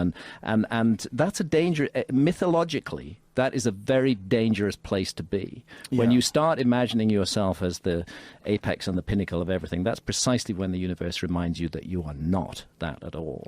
Yeah, it's a very weird existence that we have where we just sort of look at how things are right now and we can't imagine things being any different. No matter what, whether it's people that have to come to the realization that they've been injured, like someone breaks their leg and all of a sudden it just doesn't compute. Like, how come I can't walk anymore? Well, your reality is now shifted. Sure. And this reality that we have here with this fairly healthy Earth could shift at any moment. The Yellowstone volcano is the one that's been freaking me out the most over the last few years. Another big issue. Yeah. An interesting parallel would be if we look at smaller, what happens in smaller catastrophes, like we've seen today. When we look at the, for example, when Katrina hit New Orleans, right? It was almost as if the human species separated into two subspecies. You had one group of people that rose to the occasion and did heroic things. They organized and they saved people spontaneously, you know, because the government was conspicuously absent for 5 days, the first 5 days of the Katrina disaster. And here you had a major flooding of New Orleans, and you had people spontaneously organizing and performing these heroic actions of saving their fellow man and doing just stupendous things, superhero type things. But then you had another segment of the population that just went completely barbaric, and you had mass rapes and smashing of businesses and looting and just people running in wild, complete, unrestrained gangs, just committing violent acts at random. So. And America, the richest country on earth, did not manage that crisis well. No. I mean, it was very, and that was a all. little crisis by comparison with what we're talking about. You remember when Kanye West got on TV? George Bush does not like black people. Oh, I don't remember that. But yeah, George Bush, I think it was on day 4, George Bush flew over in Air Force One and looked out the window. Wave. Yeah. Give people hope. But there's a lessons in those kinds of events. Sure. Yeah, we're not prepared. We have to extrapolate from that. And if you go back, and I oftentimes as a thought exercise think how would we respond if we knew that there was a high probability of a Younger Dryas type event or series of events impending in our future? What would you do? Start drinking or? Well, What it can you depends. do? It all depends on lead time. Right. It all depends on lead time. What if it's a 10-day lead time? Like, you're not going to be able to shoot a rocket up there. Listen, and man, fire up that days. Duber again and let's Exactly. Go hard to the end. Yeah. 10 days. But 10 years or 20 years, Then we can do some stuff. then we can do some stuff. The real scary thing is there's two scary things. One, if you survived, because you're like, fuck. If you really did survive and everybody else was jacked, and all of a sudden you're dealing with some Mad Max type reality where people are starving to death and they're very desperate and they become almost like animals, that's entirely inside the realm of possibility. Well, that's what we learned from Katrina. Or the other terrifying possibility is that you leave the future of civilization up to those other people. Is that they survive and they have kids and their kids survive, and somehow or another, somewhere along the line, we get better and better at understanding our place here, which is what I think has happened. Yeah. And all it would take is one. I mean, this is as much as people are complaining right now, and as much as there's riots in the streets protests in the streets, some riots apparently, but over the president-elect. What this time is, it represents the greatest time in history when it comes to safety, when it comes to knowledge, access to information, the way we understand each other. I don't think it's ever been better, as far as long as we know. We have everything at our feet. Yeah. There's incredible potential in modern civilization. But the problem is that there's also very rigid mind control. The way that our societies work is it's turning people into drones.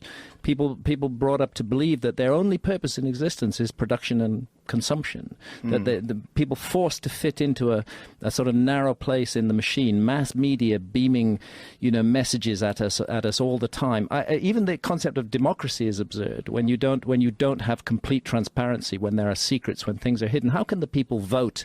With a clear mind, and if a lot is being hidden from them, that's not democracy. Democracy is in fact invest in mind control. Most unfortunate development. Well, I wonder how long it's going to take before the rigid mindsets that are in place right now, and this idea of this resistance to change that we were talking about when it comes to science, when it comes to accepting this asteroidal impact theory. And I think that exists in politics. I think it exists in religion. I think it exists socially, the way we approach relationships and friendships, and just all of it is evolving in front of our eyes. I was watching a movie last night. Not Another Teenage Movie. Is that what it is? Is that what it's called? And I was live tweeting it. So I was smoking pot and writing. And sometimes I just like to have the TV on and not listen to it. Just sometimes I like to see some things when I'm just writing things. Sometimes I don't. That last night I chose to do it that way, and I just got so enamored in this weird movie from 2001. The movie felt like a time machine. It's like I was watching this culture that does not exist anymore. It's one of those teenager movies where they're like in college and they're drinking. There's a lot of naked women and really racist, sexist humor, and it's really crude and goofy and stupid. And I'm like, this is so bizarre because this doesn't exist anymore, this kind of film. Like Yeah. this is like Al Jolson with blackface on or something. And in a way, it's like a cultural time machine. Like you get to go and for a brief moment see like this comedy that somebody concocted in 2001, which seems so recent. But it's such in that film you get evidence of this weird cultural change. Or I shouldn't say weird. Massive cultural change that's happened as far as the way we're allowed to joke around about things. Like there's some racist shit in that movie, like racist and sexist shit, and violence, like men punching women in the face and shit, like that you just can't really do in a comedy today. And that's only 15 years ago. And what is it going to be like if we can avoid getting hit by a rock, blowing ourselves up, Yellowstone blowing up in our face? If we can keep going, I think we're on a great path, regardless of what people think about the president-elect. And I think we're on a great path. It's a hazardous path. It's a path where the future is not at all certain. But humanity is at one of those moments, one of those crossroads where you kind of stand on the edge of an abyss and you don't quite know what lies ahead. And we can take a really great path out of this, or we can take a really horrible path out of this. And I think the key issue is that we do actually have choice. It doesn't have to be that way. I see a lot that's positive out there in the world. I do think people are waking up. I think they are questioning old structures. They're refusing to put up with the bullshit any longer. More and more people are doing that. It's happening in the realm of politics. It's happening in the realm of dealing with the big corporations. It's happening in the realm of investigating the past. We're just not going to be told what to think anymore. That's encouraging. But then on the other side, there are huge efforts being put precisely into making people think in certain ways, whether it's the advertising industry, whether it's political messages. And so we have to be aware of that. And it could go down the drone path. I mean, like the beehive path, which would be, why even bother to be human if your society is turning you into a worker drone and a beehive life existence? Or it could go down an expansion of consciousness and a realization of the incredible, beautiful potential of the human race. I honestly feel like that's where it's going. I do too. Honestly do. I'm optimistic. I'm very optimistic. Well, that's beautiful to hear, because this is a time. Like I was watching the John Oliver show. It's a great show on HBO. Very funny guy, and he's very left-wing leaning, as is his show. But they had this fuck 2016 thing where they were just naming off all the horrible things that happened in 2016. They're like, and then just saying goodbye to this terrible year. I'm like, yeah, but a lot of good shit happened this year too. There's a lot of fantastic discoveries, a lot of interesting observations. A lot of people learned a lot of things in 2016 as well.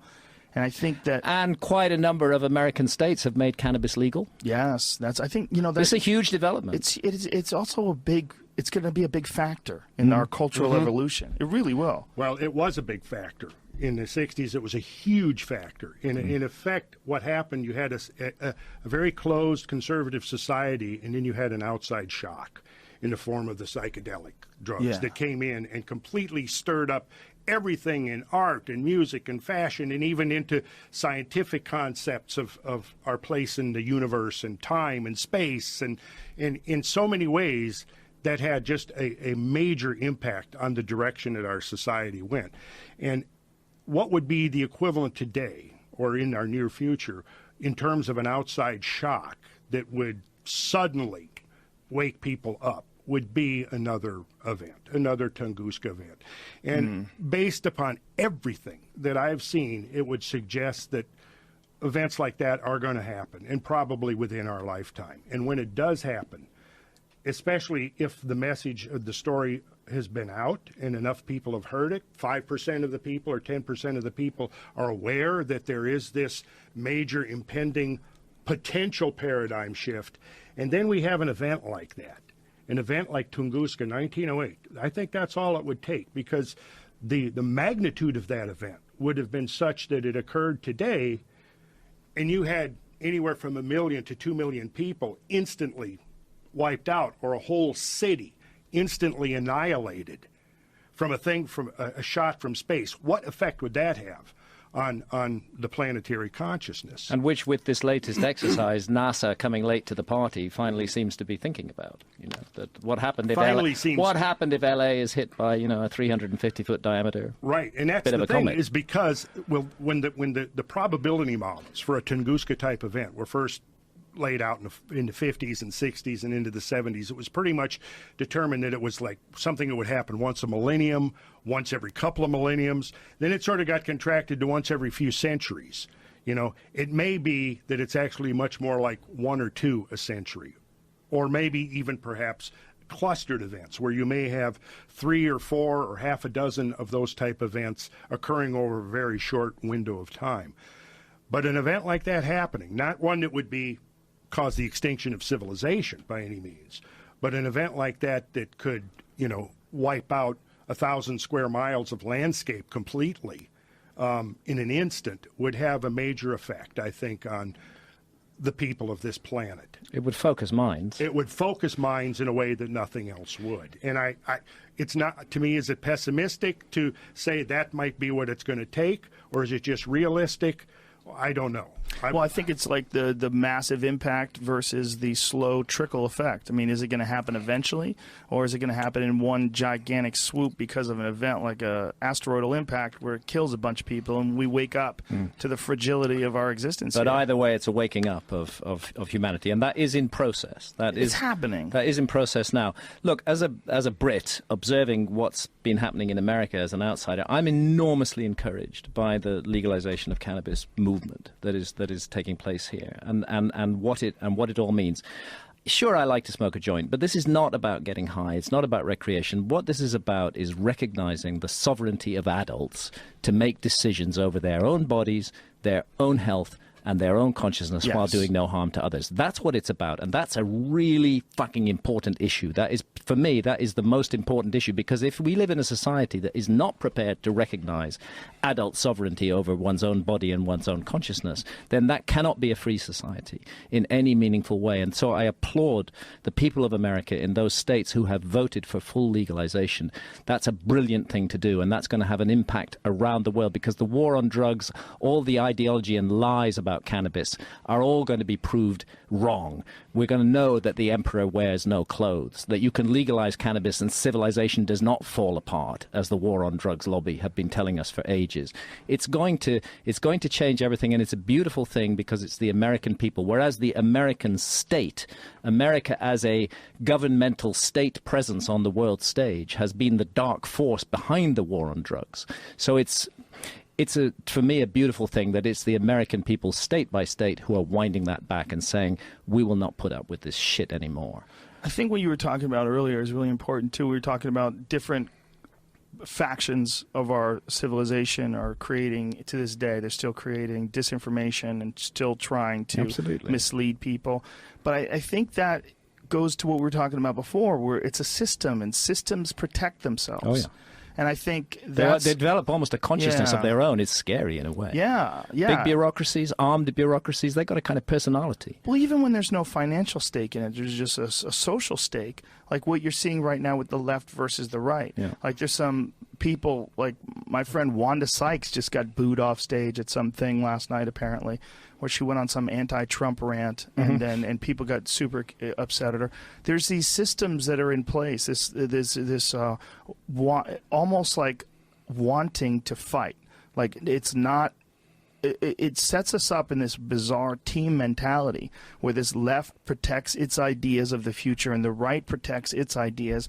And I'm watching these people go at it back and forth on social media, and it's toxic. And I don't like to use that term because it's so compromised by, toxic sexuality or toxic masculinity. There's so many uses of that word in our culture. But I think that this desire to fight with each other. Yeah, and be deeply unpleasant and say really horrible, hurtful, ghastly things. You see it so often in vile. And from the left, too, as well as the right. The left is supposed toxic. to be the people Toxic's the right word. Exactly. And I think that we have to resist the urge to fight. I think this is when people push too far on the left, that's when the alt-right emerges. When people push too far on the right, that's when the left comes up. And, that's when, Kent State emerges. You have all these weird factions duking it out that have so much in common. Yeah. And a lot of times the things that they don't have in common, it's either because of an ignorance or it's because of an ideological dispute or a lack of communication. And I think if those three things are in place, at least open lines of communication, which is also fostered by marijuana. You get these Exactly. people talking openly and vulnerably about these things, and you find out that a lot of our misgivings and our misunderstandings about each other are just misconceptions, miscommunications, and even if we disagree on things, I have friends that I disagree on a lot of stuff with, but we're very close. Yeah. Because you're allowed to have different opinions. Of course, that's what makes the world interesting. It doesn't have to be we hate each other because one we person's can left. listen to somebody else's opinion with empathy rather than with Yes. hatred or anger. It's too attractive to be on a team. Like the fucking Masons. It's the herd mentality. Yeah, it is, man. It's too attractive. It's too attractive, and we love. I mean, we love city versus city. We love that. We love when Chicago is going to take on Cleveland. Fuck you. We love that. It's the stuff. tribal. It's Yes. the tribal thing. We've not really evolved out of that. We've changed our social structures, but we're still tribal mentality. Nationalism is just tribalism writ large. That's all it is. It really is. Just like religion's just a cult with a lot more people. Yeah, exactly. Yeah. Should we look at one more? Yeah, we could look at as many as you want, man. Oh, Roll the party. What do you got? yeah. Let's see the next one. Back to the flood. This is the place that I didn't get to take Graham, that I really wanted to. Okay. I really wanted to take you here. Let's see it. So you're going to see it second best, Okay. possibly. Now, this is the potholes. Okay. now Holy Holy shit. shit! Look at that. This is crazy. What we're looking at, folks, the people who are just listening in, you have to go to the YouTube now because this is insanity. This is as close, for a dummy like me to look at something like that and then go, oh, that's definitely a river. A river carved that. Okay, what you're looking at there is a gigantic, extinct set of cataracts, like you would find at Niagara Falls, but to use Graham's term, writ large. We're looking at a ridge. We're looking east. The tsunami wave that swept down over these 4 states, one branch of it swept off to the west. This particular branch of it was 400 feet deep when it hit this ridge. And what it did was it spilled over the ridge, and down here in the foreground you see the modern-day Columbia River. From the top of the ridge, where you see the agriculture and the landscape, down to the river is about 1,000 feet. Whoa. So you basically have to picture you've got this huge sheet of water, 300 to 400 feet deep. It's rushing over, and it finds the lowest spot within this ridge, and that's where it starts focusing its energy. And as it does, it begins to just strip away the rock. Now, what you're looking at here is this cataract complex is about 5 miles across. And the water came, and you see you've got those kind of curved finger lakes at the top. And those tunnels. Those are potholes. That's insane. Potholes are formed by underwater turbulence. And in a flood this swiftly moving with this much turbulence, you literally have vorticular eddies, high intensity, high amplitude, high energy underwater tornadoes, literally underwater tornadoes. Now, these underwater tornadoes are typically, in this case, about a half a mile wide. Oh, my God. And they're spinning at a high rate of speed, and they're probably 600 feet deep. Because the water pouring over the ridge is at least 200, and you can see what it's done to the bedrock. Anybody listening, you got to look at this. You have to look at this and then listen to the scale. This is a gigantic scar in the landscape, of which there are hundreds around this And region. the exact location, Randall? This is Potholes Cataract. Right. The exact location. Somebody wants to get to it, we're in Washington State still? Yes, we're in Washington State. Central Washington. It's going to be right on the Columbia River, just below Wenatchee. Okay, where we Washington. saw that huge erratic, Yes, very giant close. 18,000-ton boulder brought there, enchained in an iceberg floating on the flood, an iceberg the size of an oil tanker carrying an 18,000-ton boulder, carried on the flood, grounds 700 feet up a valley side, rests there as the floodwaters recede, the ice melts away, and the boulder is left sitting there. We're going to look at a Holy picture shit. of that boulder in a second. What do the people back in this part of the country, what do they think about this? Well, they're only just catching on to what they're sitting on top of. Jesus The first time I went out here in '98, there was the Ice Age Floods Institute, and I went to their only location, which was in the Better Business Bureau in Moses Lake, Washington, and they had one room in the back of this Better Business Bureau, Chamber of Commerce, and there was two elderly ladies in there who are basically the overseers of the group. Now there's about 24 chapters, and every year there's several guided field trips led by geologists who are studying this in their off time. And I've been on a number of these just to participate and get the access to the geologists in order to pick their brains. But this is very close to Wenatchee, Washington. So if anybody's wanting to find this on Google Earth, this is a Google Earth image. Now what we're going to do, but before we leave the Google Earth image, I was going to explain that you got those, see those lakes, those meandering lakes up there. What you got to picture is you've got a sheet of water coming. And as it's coming over this ridge, it's beginning to selectively erode into fault lines and cracks within the bedrock. Can you picture that? The water is going to naturally try to go into those low spots where there's cracks and fissures, and it'll start going from a sheet into channeling. What goes from sheet to a channel, then that spills over the ridge. And in the middle, you see this, it's called a rock blade. See that? The rock blade is that yes, that's it right there, separating the two alcoves. If the flood had continued for another few days, that rock blade would have been gone, and you would have had a single alcove up there. Now, in the next, as this proceeds, what we're going to do is we're going to go down, and we're going to be right at the head of the rock blade. Right there, yeah, right there. We're standing right there. So now you're going to get to see, as the drone is about to take off, you're seeing the landscape. We're looking to the east in the direction of those Finger Lakes. And I guess the soundtrack. Is it not playing in the sound? No.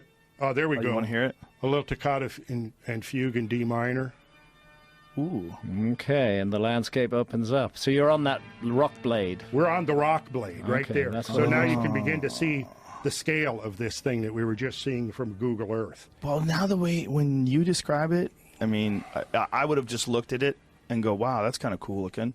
I would have never have thought, that was obviously created by water pouring through. That's the problem, is because we haven't had the scale of perception. It took Brett's 25 years to put the pieces together. Well, also, we haven't been able to take these sort of high-resolution photographs Pause from there, drones Jamie. right above it till recently. Yeah, it gives us a whole other insight. I mean, Yeah. it used to be $1,000 an hour to get up there in a helicopter. Now you can fly a drone around, it's With a amazing. phone. Yeah, exactly. With a GoPro on it. Right here in the middle ground, you see that big hole? That's about 200 feet in diameter. That's a pothole that was created by this swirling vortex of massively turbulent water. Holy shit, this is incredible. And In other words, the evidence is all over the landscape, All staring over us in the eyes, and it's only in the recent years that it's started to make sense. Where we've evolved the eyes to be able to see this. And so now by going out here with a drone, I've been over this landscape several times in a small plane to see it from that perspective. But now, like he just said, like Graham just said, now we've got a drone. It can go up and see it from a whole different perspective. And now you can see the man standing right down there on the rock. No. Do you see him? Oh, that little dude? Yeah. That little dude. Yeah. That little dude is 6 feet tall. He's not that little. I mean, on the picture, he's little. No. In sure real he's a life, he's regular-sized actually only person. 4 inches in height. It's an illusion. What's to me stunning, I mean, this is really beautiful and cool and everything like that, but what's really stunning is the initial picture, where it becomes so obvious, that above picture where you see the Yeah. farmland and that just, it's so obviously cut. Sliced out of the landscape. Well, let's see the rest of it then, as the drone flies over. Yeah. So, and then we have what's called classic scabland. You see all these mounds, these kind of lumps.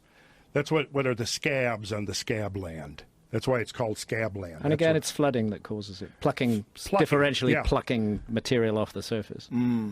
Wow. This is incredible, and then there's water remaining. yeah, that fill the potholes. Yeah. God, it's There you get a sense. Oh, my God. There you get a sense of the rock blade. well, there you get a sense of what the volume of water must have looked like when it was rushing through there. Right. And see, this is just. Holy shit. We've looked at 2 features now, Camas Prairie and Potholes Cataract. We could sit here for the next 10 hours looking at dozens and dozens of these mega features. And you look at, there's a whole bar. This is a gravel bar down here. Over there. And Okay. look at, see the giant ripples Yeah. on it? Mm-hmm. You see those? Yeah. I've never seen those reported in the literature. It may be that nobody's ever really seen them before.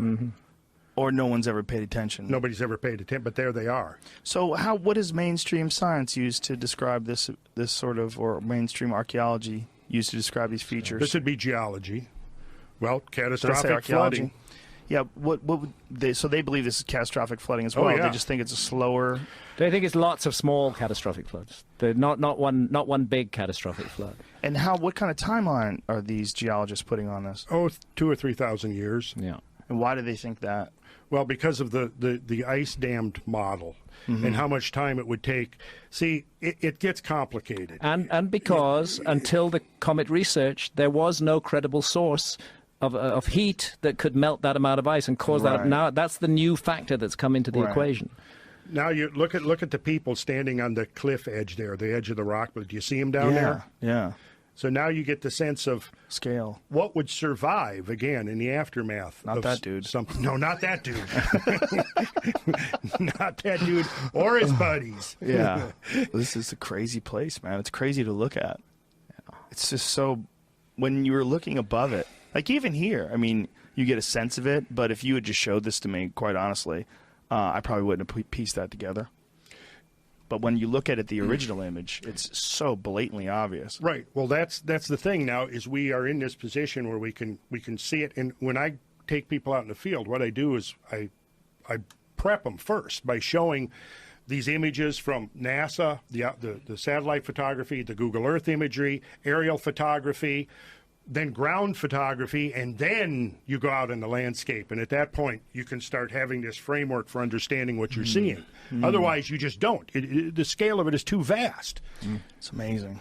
It's really amazing. And this is an adventure of exploration that we're just getting launched on. This is recovering the lost past of humanity. And if I may, I want to make a pitch again for the Comet Research Group. If anybody, I think it's really important. It's not just a matter of funding their research. It's also a matter of sending a message that we, the people, are prepared to take matters into our own hands and support those scientists who are working with open minds, inquiring into the past.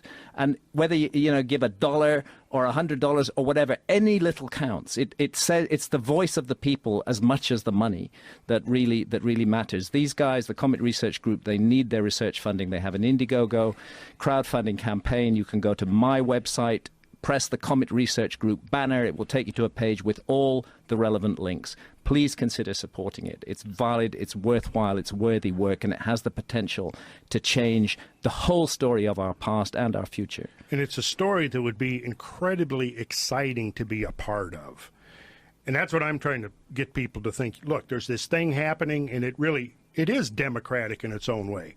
And you don't have to be some specialist or a particular authority in some branch of academically approved science to begin to appreciate and understand this. Well, you're a human being. Getting out into the field and seeing this kind of stuff firsthand, getting it into the discussion, into debate, and spending more time on this because it's such an interesting story. And that's It what really the is. scientists at the Comet Research Group are offering, that the people who contribute will participate in certain ways in this That's research awesome. in the future. Well, we're all, what I was going to say is we're all human beings. We're a part of this planet. We are pedestrians walking along we're being carried by this planet, and all this stuff is our right. It's your right to understand what the history of this crazy rock has gone through. Absolutely. I mean, this is amazing. Yeah, it's amazing stuff. And the perspective to understand this is like this. For 12,000 years, this story has been written into the landscape of the earth. And only now are we able to step back and begin to see the big picture in tandem with ever greater detail. And what's emerging is really, it's a really wild tale, but the evidence is there to support it completely. And this is the story I've told in Magicians of the Gods. This is recovering this lost memory. It really is wild. And our time here on this planet has been confusing for so many reasons. And one of the big ones is not understanding how we got here. And that's one of the reasons why your book, I think, is so important to me. Just give you this new perspective of how this sort of civilization emerged. Another problem that I think we deal with all the time is light pollution. I think light pollution. We never see the stars. I think it's really a perspective blocker in a big way. No, it absolutely is. Randall and I were having a discussion earlier about how ancient cultures related to the cosmos. As above, so below. They felt themselves connected with the cosmos. They made their monuments in alignment with key celestial bodies. They did it very carefully. There was a sense of bringing down the enchantment of the heavens onto Earth. In modern societies, we can't even see the stars. You live in the middle of a big city, the stars are gone. The light pollution just blots them out. You never think they're there, and you forget, actually, that you're part of a majestic cosmos. Everything about it is mystery. We are immersed in mystery from the moment we're born to the moment we die, and yet our society is telling us, oh, it's all very prosaic and dull, and it's just about production and consumption. Everything's all explained, so you don't really need to worry yourself about it too much, because some authority somewhere has it all figured out. No one has it all figured out. It's not possible. I think everybody owes it to themselves to go out into the desert in the middle of when you know there's a stretch where the moon is not going to be out and there's going to be clear skies, especially if you live in Southern California. You can get out to the desert pretty easy. Yeah. Just get out away from all the cities and just look up, and it'll freak you out. It'll freak you out because it's one of those things that you kind of really take for granted, because most of the time the sky is just a dark black featureless thing with a couple little white dots that aren't really that compelling. But when you get out there and you see the actual Milky Way itself, you go, oh, holy shit. Well, see, now we could have, every year there's probably a dozen high-altitude events that could have been witnessed by ancient peoples that we are completely oblivious to because of our urban existence, because of light pollution, because nobody is really looking at the sky. But these high-altitude events would be essentially equivalent to like Hiroshima-sized bombs going off 20 miles up. And we missed those? Just outside, especially like if it's in the daytime and you're not looking right up there. Oh, that's right. You're not going to see it in the daytime. And at night, if you're living in the city, if you're inside, the light pollution, by the time it happens, it's over. But if you're out in a completely wilderness area where you've got visual access to the stars and you're aware of that and you're constantly aware of the presence of the sky, you're going to see much more of that kind of thing happening.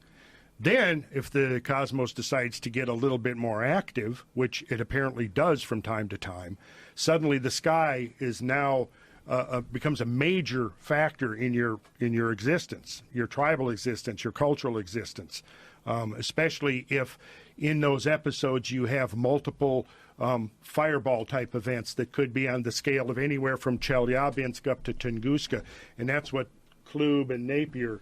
That's their scenario, is these clusters of that we enter episodes of bombardment. When we are passing through a filament of the Taurid meteor stream that's thick with heavy debris, asteroids of a kilometer or more in diameter.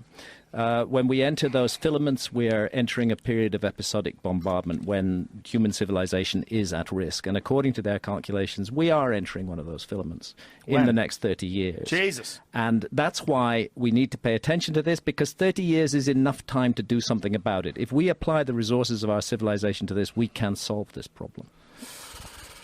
Let's look at a couple more pictures, because I'd like to get the picture of Graham. I want to have People are too busy making new phones. They don't have time to fix the asteroid thing. Exactly. They need a phone that projects images and holograms. That's my contention, that it's going to take a well, little but then nudge. but again, those the serious commercial talk of mining asteroids that is the way into this. That if they can see an economic return for them in it, then maybe they'll do the good thing actually for the human race. Would this have to be a manned expedition like Bruce Willis in that asteroid movie? Not necessary. No. Okay.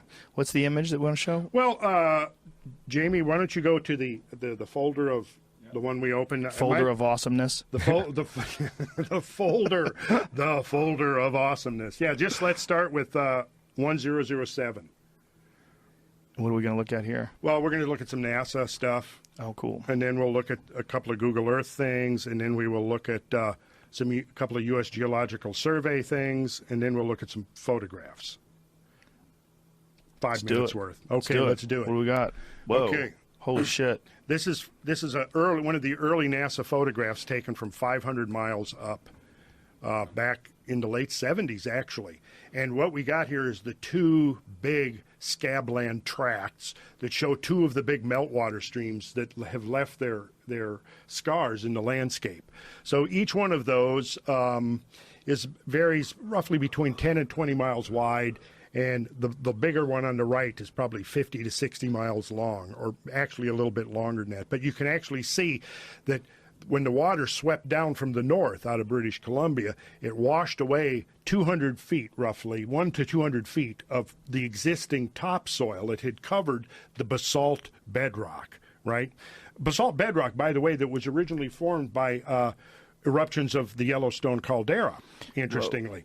But so the water came down, swept away the topsoil, and left the bare, dark basalt exposed down below. The feature that we just looked at is not even really in this NASA photograph. It's over to the west. But let's go ahead to the next one, Jamie. That's the Snake River down there, which is Yes. Where's the Snake River? Snake River comes up out of Idaho, and it joins the Columbia and then flows out to the Pacific Ocean. All right, then we got a Google Earth image coming up. What number? Is it? Oh, okay. It's all in order because there's just a lot. There's a lot in here. Oh, okay. Tell me which number you want me to pull up. It'll be 1008, 1008, the next one. What's going on with our TV? It keeps going off and on. That TV is not really made for the way we use it, so it doesn't like the inputs. And I just turned it off so I could pull up the next one. Okay. Bang. There we go. So now we're getting actually a bigger view of the landscape, and you can see the two meltwater, that's the scabland tracts coming here and here. Okay. And then you have what's called No one can hear you if you do this. Okay. Just tell me where it is. I get it. Okay. So there's the two scabland tracts. Right. Then you've got the Grand Coulee, which is that dark ribbon going up to Columbia River there. Grand Coulee Dam is right you almost had it. It's where the Columbia River suddenly gets skinny. Right there. That's Grand Coulee Dam. That's the widest, the most massive concrete dam in North America. And it's impounding water in Franklin Delano Roosevelt Lake to about 400 feet deep. Right? Now, all of the area at the top, the glacier, the green mountainous area, this was all covered in ice. And then over to the left, right there, you have that brown area, and do you see the kind of semicircular arc of dark ground right there? Yes. That is where a tongue of the ice came out of Canada, and it stopped right there. And when it receded, when it melted back, what it did was it left all this rubble that can't really be farmed effectively. It's called till, glacial till. And where the glacier ended, that's called moraine. And you can see it's circular where the glacier came. And then coming right off the snout of the glacier, do you see kind of a ribbony? That's a giant scar in the landscape that was formed by a meltwater stream coming off of that ice sheet. It's called Moses Coulee. Hey, Randall, I think we should keep in mind a lot of the audience aren't actually seeing the visuals on this. They're not. And, I mean, Okay. the takeaway Yeah. is that all across the Pacific Northwest is a landscape that has been utterly scarred and devastated by gigantic flood that took place 12,000 years. It's left its marks everywhere. And this is If- right near Coeur d'Alene. So Coeur d'Alene Yeah. is from that? That's the residue of this You see Coeur melted- d'Alene right yeah. there. If people go to the Geocosmic Rex website or the Sacred Geometry International website, they can see most of the images that we're showing Well, here. they'll see it if they watch the YouTube video. They can watch it and hear you talk about it at the same time. It's just the vast majority, probably 90% of our are people not just seeing listen. the visuals Yeah. right now. Okay. But they can. And so Okay, they probably yeah, will. So, they can go to that and watch it. You can look down, way down on the lower left is the Potholes Cataract. Right. Go up a little, up along the river, come down south, keep coming, stop. Look to the right of the river. That's what we were just... This Okay. man knows his landscapes. To the right. right. To the right, Jamie. That's Jamie, how dare you? Yeah, this whole area. So we get it. This whole area Yeah. has been absolutely, unequivocally, right. undeniably. So as you see this, Joe, and you realize the scale of what we just looked at, and now you're seeing that within this whole landscape yeah. that was essentially inundated. You'll start to get the scale of the thing, and that's what I'm trying to do here. If you, Joe, can get the scale of this in your mind, I've accomplished something today. Yeah, I think I got it from that one image. That was a real mind blower. The ripples? Yeah, the ripples. Ripples, yeah. The ripples were a real mind blower, and then the other one with the farmland, and then there's just massive channel cut into it. you kind of get it. Yeah, the ripples aren't even on this image. They're way to the east. Has anybody sat down with you and tried to dispute this? I mean, the people that believe that this was a slow and gradual effect, has anybody sat down and tried to debate you on this? No. This seems like something that would be really interesting to debate. I mean, I would love to see someone who's a geologist that, I'm sure there's someone out there that is listening to this that may have a dispute with it. You bet there is. I'm sure, but I would love to see them talk to you about it and go over all the various things, the nuclear glass that they find, all of it, from top to bottom. Here's the thing, Joe. At this point, nobody is connecting the work of the Comet Research Group with the Missoula flood effects that we're looking at, or except all us. the rest. So except us. Yeah. That's crazy. Most people are like, "That's crazy. How's it possible?" Because it's There's the only a missing few link. people. It's such an obvious connection, and it really merits exploration. Here's what scares the shit out of me. What if you guys didn't exist? What if you guys were never born? What if you never wrote that book? What if you never been freaking out about this shit your whole life? How would I know about How this? many I wouldn't know times anything. in the human story has this happened, Yes. where stuff has just not been explored that really needed but to be? that sounds crazy to something like a Michael Shermer, to a skeptical person. Well, you I'd know? say to Michael Shermer, come on, man, let's go spend a week out in that landscape. Well, he does want to debate you. He wants to sit down and debate you, Okay. Graham. All right. So can we set that up? We can set that up. Yeah. I would love it. yeah. would That love sounds like fun. Yes, it would be a good time. Yeah. Well, in my mind, there's really no arguing with this evidence. I mean, Well, it's it too seems- overwhelming. And the question really comes down to, at this point, nobody disputes that there were catastrophic floods. The question is, what was the mechanism? How many were there? How long did it take? How long did it take? Was it a bunch of catastrophic but smaller floods, or was it back to Bretz's original model of one giant flood?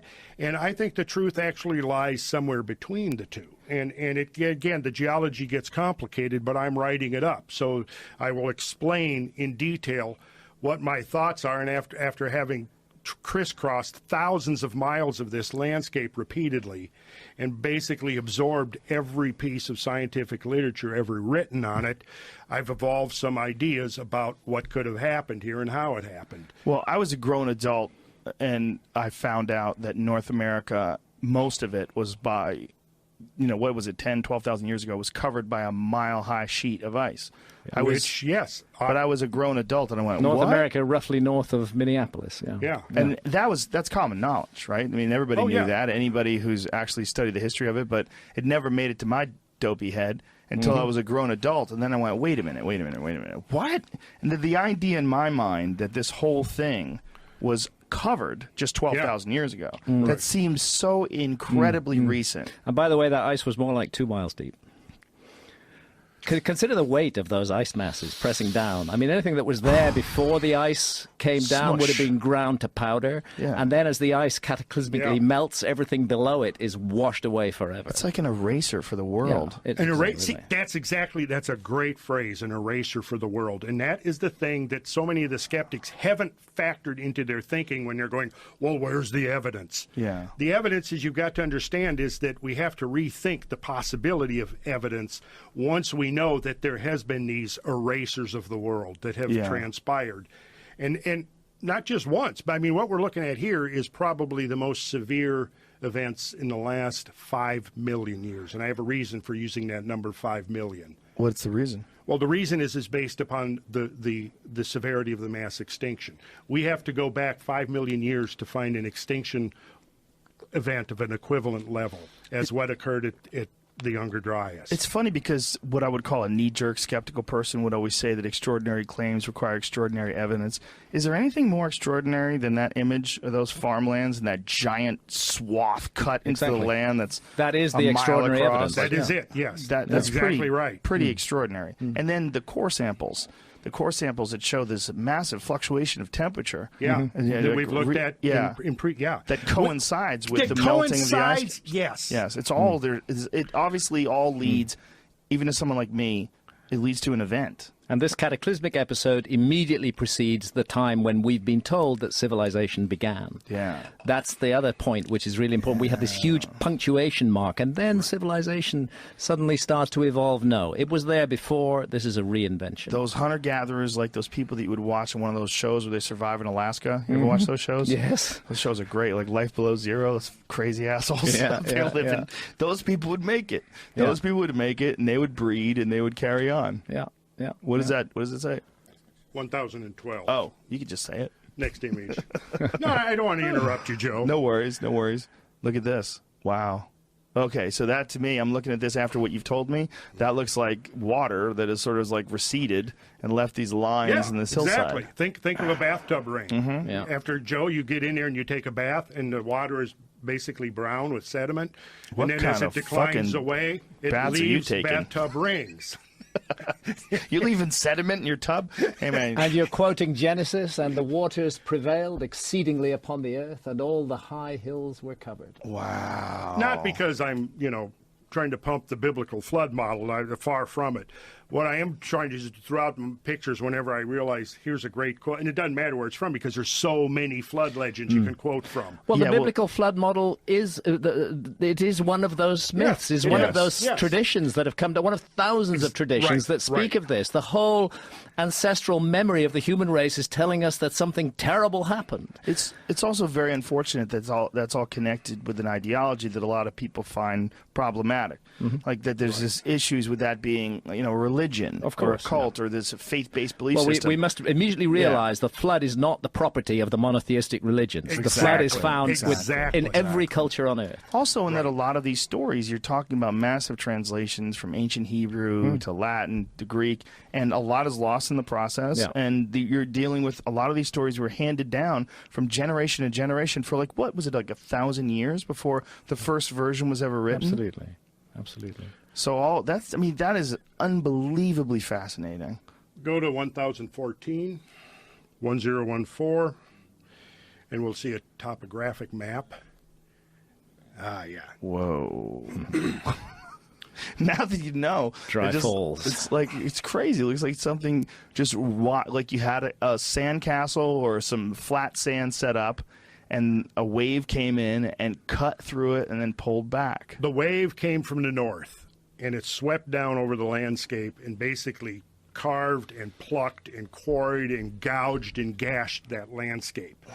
And this is one of the places Graham and I went. If you look right in there, you'll see where it says Grand, part of Grand Coulee, GRAND. Right there where the D is, we have a great video clip online of me and Graham. We're looking at this actual topo map right here and then surveying the cataract around us. You'll also notice that there's a rock blade, just like similar to the one that we just saw in the drone footage. See the rock blade? And you recognize the alcoves now? Yeah. And if we go to the next one, we have a Google Earth image of 1015 of this feature. And there's the Google Earth image. And for scale, in the upper left hand, I've superimposed Niagara Falls at the same scale. So you can see by comparison. Wow. Have you been to Niagara Falls, Joe? I did. I went when I was a little kid, but I Okay. honestly don't remember. I Okay. think I went when I was a little kid. I'll have to check with my mom. It's honestly. impressive to Yeah. see it. But the point here is that anybody looking at this, and if the folks look at the imagery online, they Is can that one of see- the biggest waterfalls in the world? What, Niagara? Yeah. Not in terms of volume. No, what is nor the in biggest? terms of the African highest. or something? Yeah, or South American, maybe Victoria Falls. It depends, the highest or the greatest volume. It's about 200,000, between 150 and 200,000 cubic feet per second going over those falls, depending on the flow of the river. But the flow that came through here was about 350 million cubic feet per second and left this. And if you go online on the Geocosmic Rex website, there's a video clip of me and Graham down there just by Perch Lake. May I ask actually. you a question here? Yeah. Now, if the water that was creating Grand Canyon, or the Niagara Falls, rather, right up there, if that all receded and we could see the bottom, wouldn't it look similar to what you're seeing here? of Grand Canyon? No, No, excuse me. Niagara with Falls. Niagara Falls, right there, right Oh, above it, right there. Yes, it would, but on a smaller scale. On a smaller scale. But like on a smaller scale, like some of the smaller features that you see right there, right? Yeah, and that's the thing. You were saying earlier, it's fractal. The interesting thing about water erosion and sedimentation is it's scale invariant. So you can look at features, and coming up in the pictures here, I've got a beautiful example of scale invariance where you see the small version and the large version, and it's exactly the same thing. That's why if you go into any geology text, they've always got something in the photographs like a rock pick or a person standing there. Otherwise, it's hard to get a sense of the scale of what you're looking at, right? So my question, though, was that if that's the case, if you could drain Niagara Falls and it would have a similar feature set to what you're seeing on the ground there, well, we know that Niagara Falls has been doing that for a long, long time. 12,000 years of work of the river at Niagara Right. Falls. Right. Here you're looking at a moment in time that unfolded in a few weeks. Right, but how do we know that? Well, for one thing, the scale of it, because Right. because in other words, how long would it take Niagara to carve something on this scale? If it's taken Niagara 10,000 years, say, to carve that, how long would it take an equivalent flow to carve this? But What would goes Niagara more, look like if you drained it, though? What would it look like in equivalent to any of these things you well, see right here? for one thing, it's not basalt bedrock, so you're not going to see quite the same type of erosion because really what you've got to consider is that all different rock types erode differently. Right. Also, what happens is you have regimes of flow, so that what you have in Niagara today is a lower flow regime, which doesn't have anywhere near the type of turbulence or erosive potential is when you get water moving at 50 or 60 miles an hour. One reason we definitely can know that this is the case is because we see the association with the giant current ripples. We see the boulders that have been plucked and quarried, and some of them are 40 and 50 feet in diameter, you see. And we'll look at some of those coming up in the next picture. Do you have that image that you were talking about before of that one gigantic boulder that was carried on the? Yes, it's coming up. Okay. If we move quickly through here, we'll get to it. So, go to 1017, and that'll be from the ground view again with Niagara Falls superimposed for scale. The Horseshoe Falls, the Canadian Falls, superimposed for scale. Now, basically, that cataract at Horseshoe Falls is about 120 feet in height. The cliff wall of this giant cataract is about 400 feet high. And then you see the beginning of the Blade Rock out there, and the full extent of the thing actually goes all the way to the horizon. But we can't see that beyond there, but this erosion goes all the way to the horizon. And that cut into stone. That cut into basalt, hard columnar basalt. God. That was extruded basically with the eruption of the Yellowstone caldera, 15 million years ago, basically. But then covered up by a couple of hundred feet of loose topsoil, and then that was exposed when the floods came through. Go to the next 1018, and you'll see an example of some of the debris that was left behind by the floodwaters when they finally ceased. There's the stuff that you're looking at. Now, the bigger stuff there is 30 and 40 feet. Those would be like 4-story buildings down there.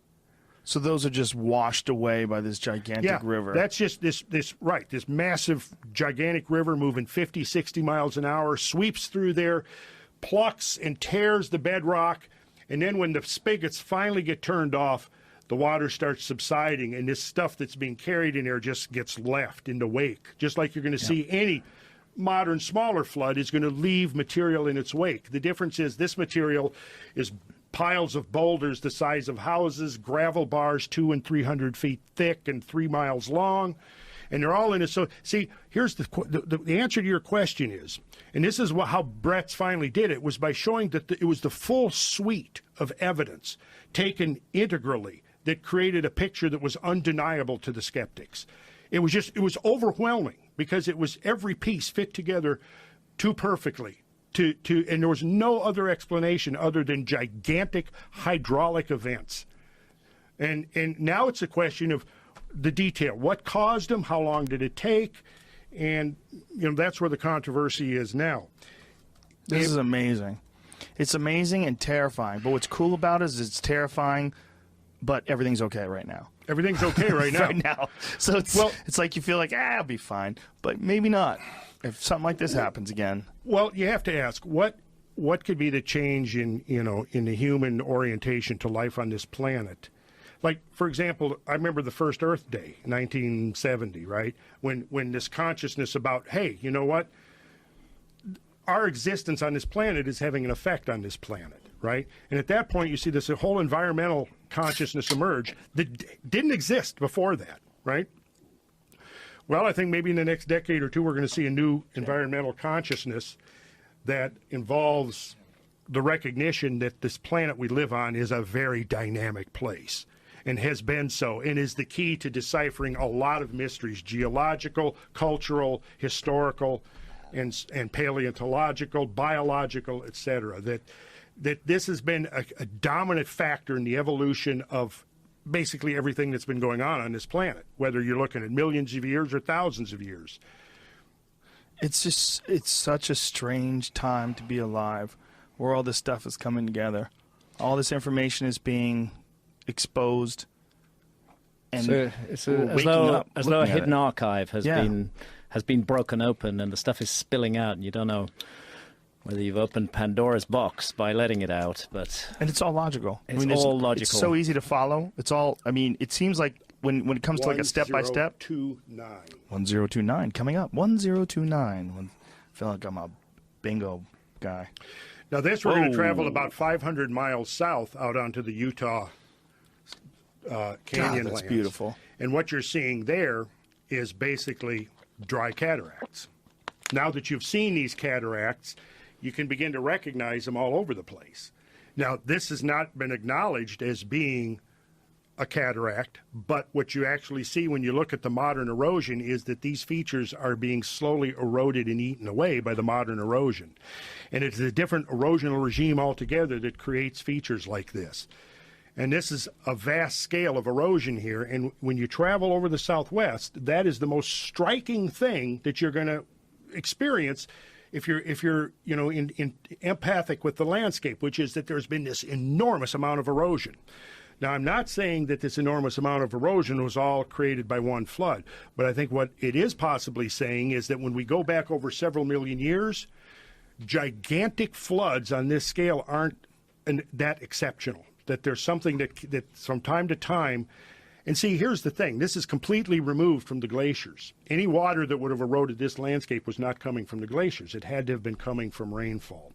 If you go to the next slide, Jamie, 1030. which is not a disconnected element because of the massive rainout that resulted from the impacts on the ice cap. What's this? This is Valles Calderas. This is the largest volcanic caldera in North America. Oh, It's 11 miles across. Oh. And here's it was born out of a catastrophe millions of years ago, right? And then subsequent eruptions over hundreds of thousands of years have left this feature. But what's interesting to us here is what happened around 12,000 years ago. The entire caldera filled up suddenly. And if you look at it as a clock, at about 8 o'clock, you can see a breach, a valley coming off. Mm-hmm. Do you see that? yeah. Jamie, can you? Yeah, Yeah, right right there. there.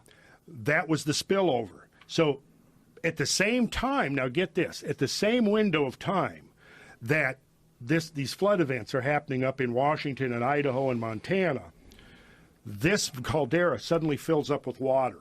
And the water spills over the rim and cuts a canyon hundreds of feet deep. Now, what could cause that to suddenly fill up with water? And it's completely removed. It's not receiving glacial meltwater. There's only one thing by default, and that would be rainfall. A lot of rainfall falling over days and days at a time. So if you go to the next slide, we'll see what sits down in the bottom of this valley is thousands of these gigantic rolled boulders. And you know that they're water transported because they're round, they're rolled. That's what water does. It rolls these things. Now, this is in New Mexico, see? So this is related to the spillway, the overflow of Valles Caldera, which has been dated to that same interval when the floods were happening up north, the same interval that now the comet is dating to. Is this coincidence, or are the two related? I would say it would be very premature to dismiss it and say that they're not related. You bet. Because as Graham just said, one of the consequences of an impact, whether it's into the ocean or the ice sheet, is you're going to have extreme amounts of water vapor injected catastrophically into the atmosphere, which is then going to rain out in incredible torrential downpours that might last for days at a time. And along with that water vapor is a tremendous amount of particulate mass. And it's that rain out that I would say caused the erosion on the Sphinx and tells us that the Sphinx is 12,000 years old, not Exactly. 2,500 Exactly. BC. You guys are freaking me out. This is amazing. This is the most convincing argument yet that you guys have ever made for this. But it's all been convincing. But this is more compelling than all the pieces that come together. Yeah. Next one. Next slide, Jamie, which would be 1032, which is, to me, a beautiful example of scale and variance. Oh, wow. Here we have the modern Snake River flowing in the modern channel, and then we have the ancient flood channel, and which you can see there, the average annual discharge of the Snake, 56,900 cubic feet. But the estimated flood that created the big channel is 40 million cubic feet. And now this flood actually was coming up, get this, out of Utah. It was coming up, it was part of the giant lake, Bonneville, of which the Great Salt Lake is but a diminutive remnant. So the Bonneville Salt Flats. The Bonneville Salt Flats were the bottom of this gigantic lake that filled the basins of northeastern Utah. And at the end of the last ice age, it suddenly filled up very rapidly and spilled over a mountain pass to the north, and then flooded the Snake River Plain of southern Idaho. And anybody can see the Snake River Plain if you go to Google Earth or any topographic map. And it cut channels like this that ultimately led to the Columbia River. But interestingly, the dating of this puts it, again, right in that window. So that window of 12,800 to 11,600 years ago when everything changes. Yes, everything changes. And so what I'm showing here is just a little bit selecting random almost dots to show you that no matter where you look, you're going to see evidence of these events imprinted into the landscape. Go to the next slide, 1033. And if you go down and you stand on that floodplain down there, you'll see the kind of stuff that got left behind. This is the sediment load being carried in the flood. Wow. So you got what kind of powerful currents are necessary to transport? And I'm standing in the canyon that was cut by the flood. Those walls are 400 feet high.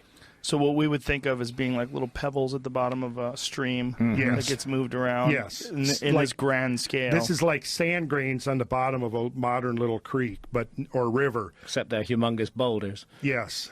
And this is what a geologist or geomorphologist would call the bed load, the stuff being swept along in the floodwaters, being rolled and tumbled. And the geologists recognize this, but they think mainstream geologists think it took a long period of time. No, I mean, the few geological papers that have been written on this admit that it was one big catastrophic flood.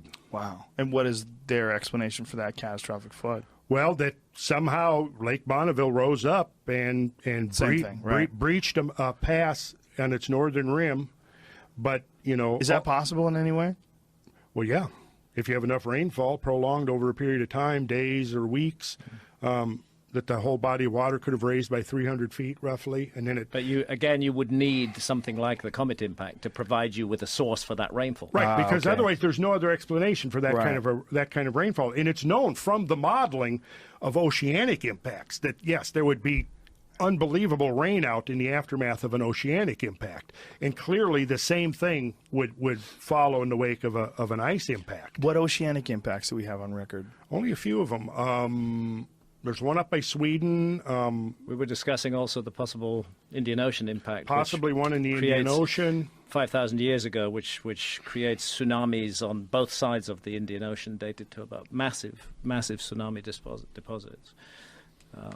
And again, this whole argument of the Younger Dryas cataclysm between 12,800 and 11,600 years ago, the strongest case is the focus of the science has been on 12,800 years ago, but there's a lot of interest in the 11,600 years ago as well. And the strongest suggestion of what caused that sudden rise in temperatures accompanied by meltwater pulse 1b was a second encounter with more fragments of the debris of the comet, this time the impacts not being on the North American ice cap, but in a major ocean, probably the Pacific.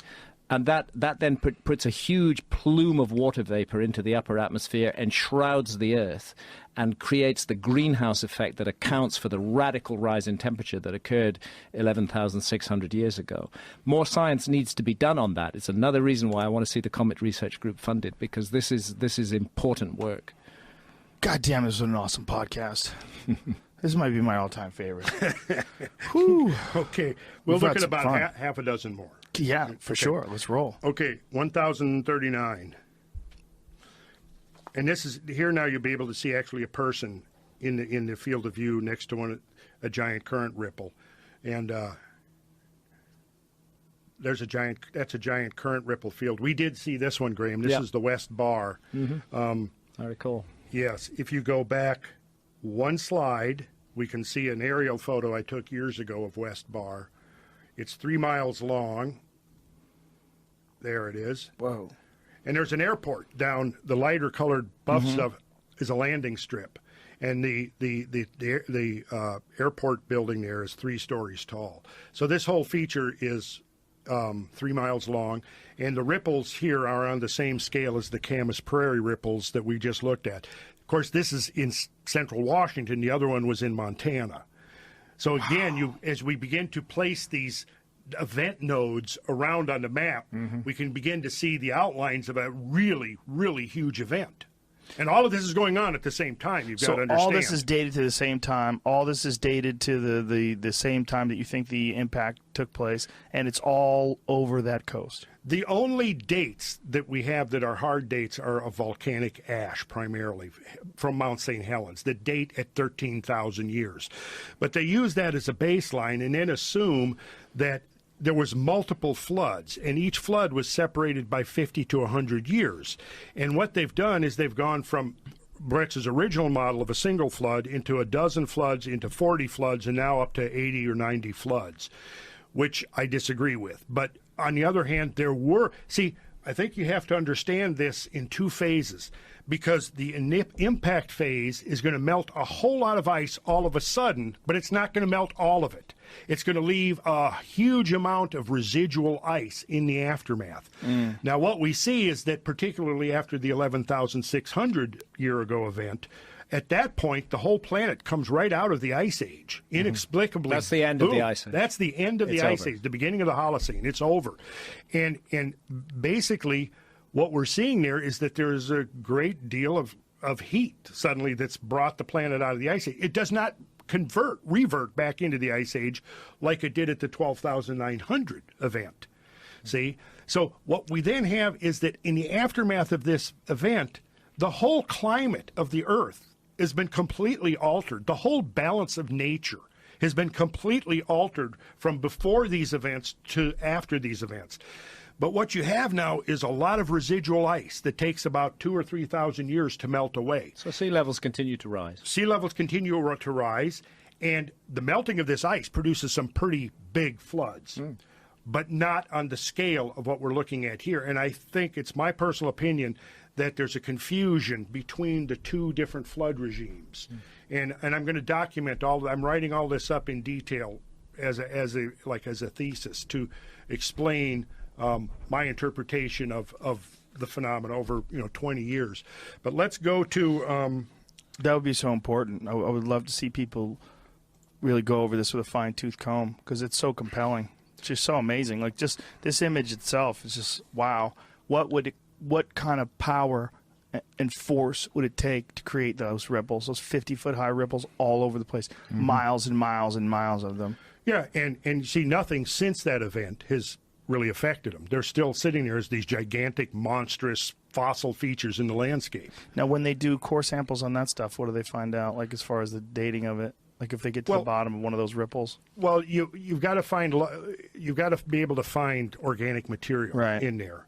And to the extent that there's organic material, it basically all dates from the end of the Ice Age. The problem is when you have a flood like this coming through, it's sweeping up everything in its path, including forests and animals. So if you've got a bone in there or a piece of wood, that doesn't necessarily mean when the flood happened. Right. It's not a nice layer of layers of sediment. It's a jumbled, messed up, chaotic mess. And it's not like you could just go dig into the side of that hill at that same level and find something that's organic and absolutely dated to that, because that's all stone. Right. It's boulders. It's if you saw a cross section of one of those ripples, it's just a jumbled, chaotic mess of everything, from finest sand and silt up to boulders the size of cars and even houses and stuff. That's so crazy. Go to 1041 and we'll see an interesting artist rendition by Edward Riau, who did all the illustrations for the original Jules Verne books. And he did a version for an geology text. What was the guy's name is skipping me right now, but I thought it was an interesting image because it basically shows an event on the scale of what we're talking about. And what's interesting here is you see that the torrents are carrying icebergs, and in this one iceberg in the foreground, I call it Graham's Rock from now on. It's going to be, I have officially named it Graham's Rock. Because it's carrying a gigantic boulder. Yeah, when Brad and I we're talking about it, it's Graham's Rock. Yeah, because I went and climbed that one. It's no longer the Wenatchee Erratic. Right. It's the Graham Erratic. Oh, I'm honored, Randall. Thank you. Okay, so we got the Graham Erratic coming up in about 3 images. So let's go to the next one, 1042. And this is basically another key piece of evidence. Is strewn for thousands of square miles throughout the path of the flood. You have these gigantic boulders. And these are being carried aboard icebergs. So let me describe what we're looking at right now, because there's a person. Is that you there? I took the picture, so it's 2 of my fellow travelers. Okay, normal-sized people, and whatever, 6 feet tall, and bounce them on top of each other. 12, 18. You're looking at probably at least 35, 40 feet tall, right? Yeah. And wider than it is tall. Oh yeah, 60 feet wide. That's insane. And that was carried by water. It was carried on icebergs in the water. Oh my God! And there are so this flood is not just water. It's huge, thousands of icebergs. It's forests ripped up by their roots. It's a jumbling mass of powerful erosive flow. Amazing. Thousands of megafauna are done down. In fact, there have been a lot of mammoth remains found in Missoula flood sediments, particularly in the Willamette Valley. Okay, let's go to the next image. There we go. Whoa. This is like out in the middle of the prairie. You got thousands of these things. I'll tell you what, I'm a chicken. I wouldn't stand right there. I don't think that thing's going to roll on top of you. That would be a wrap, son. Yeah. This is known as Jaeger Rock. That thing's huge. And is that you underneath there? No, that's one of my... I took the picture. Did you tell him to stand there? Yeah, I said stand there. And then I had the other guys go around the back and rock it. And push on it. This thing is kind of hanging off the side of that hill the way some of those Hollywood Hills houses are. Uh-huh. The ones that are on stilts. See, that rounded mass of stuff that it's sitting in is called a berg mound.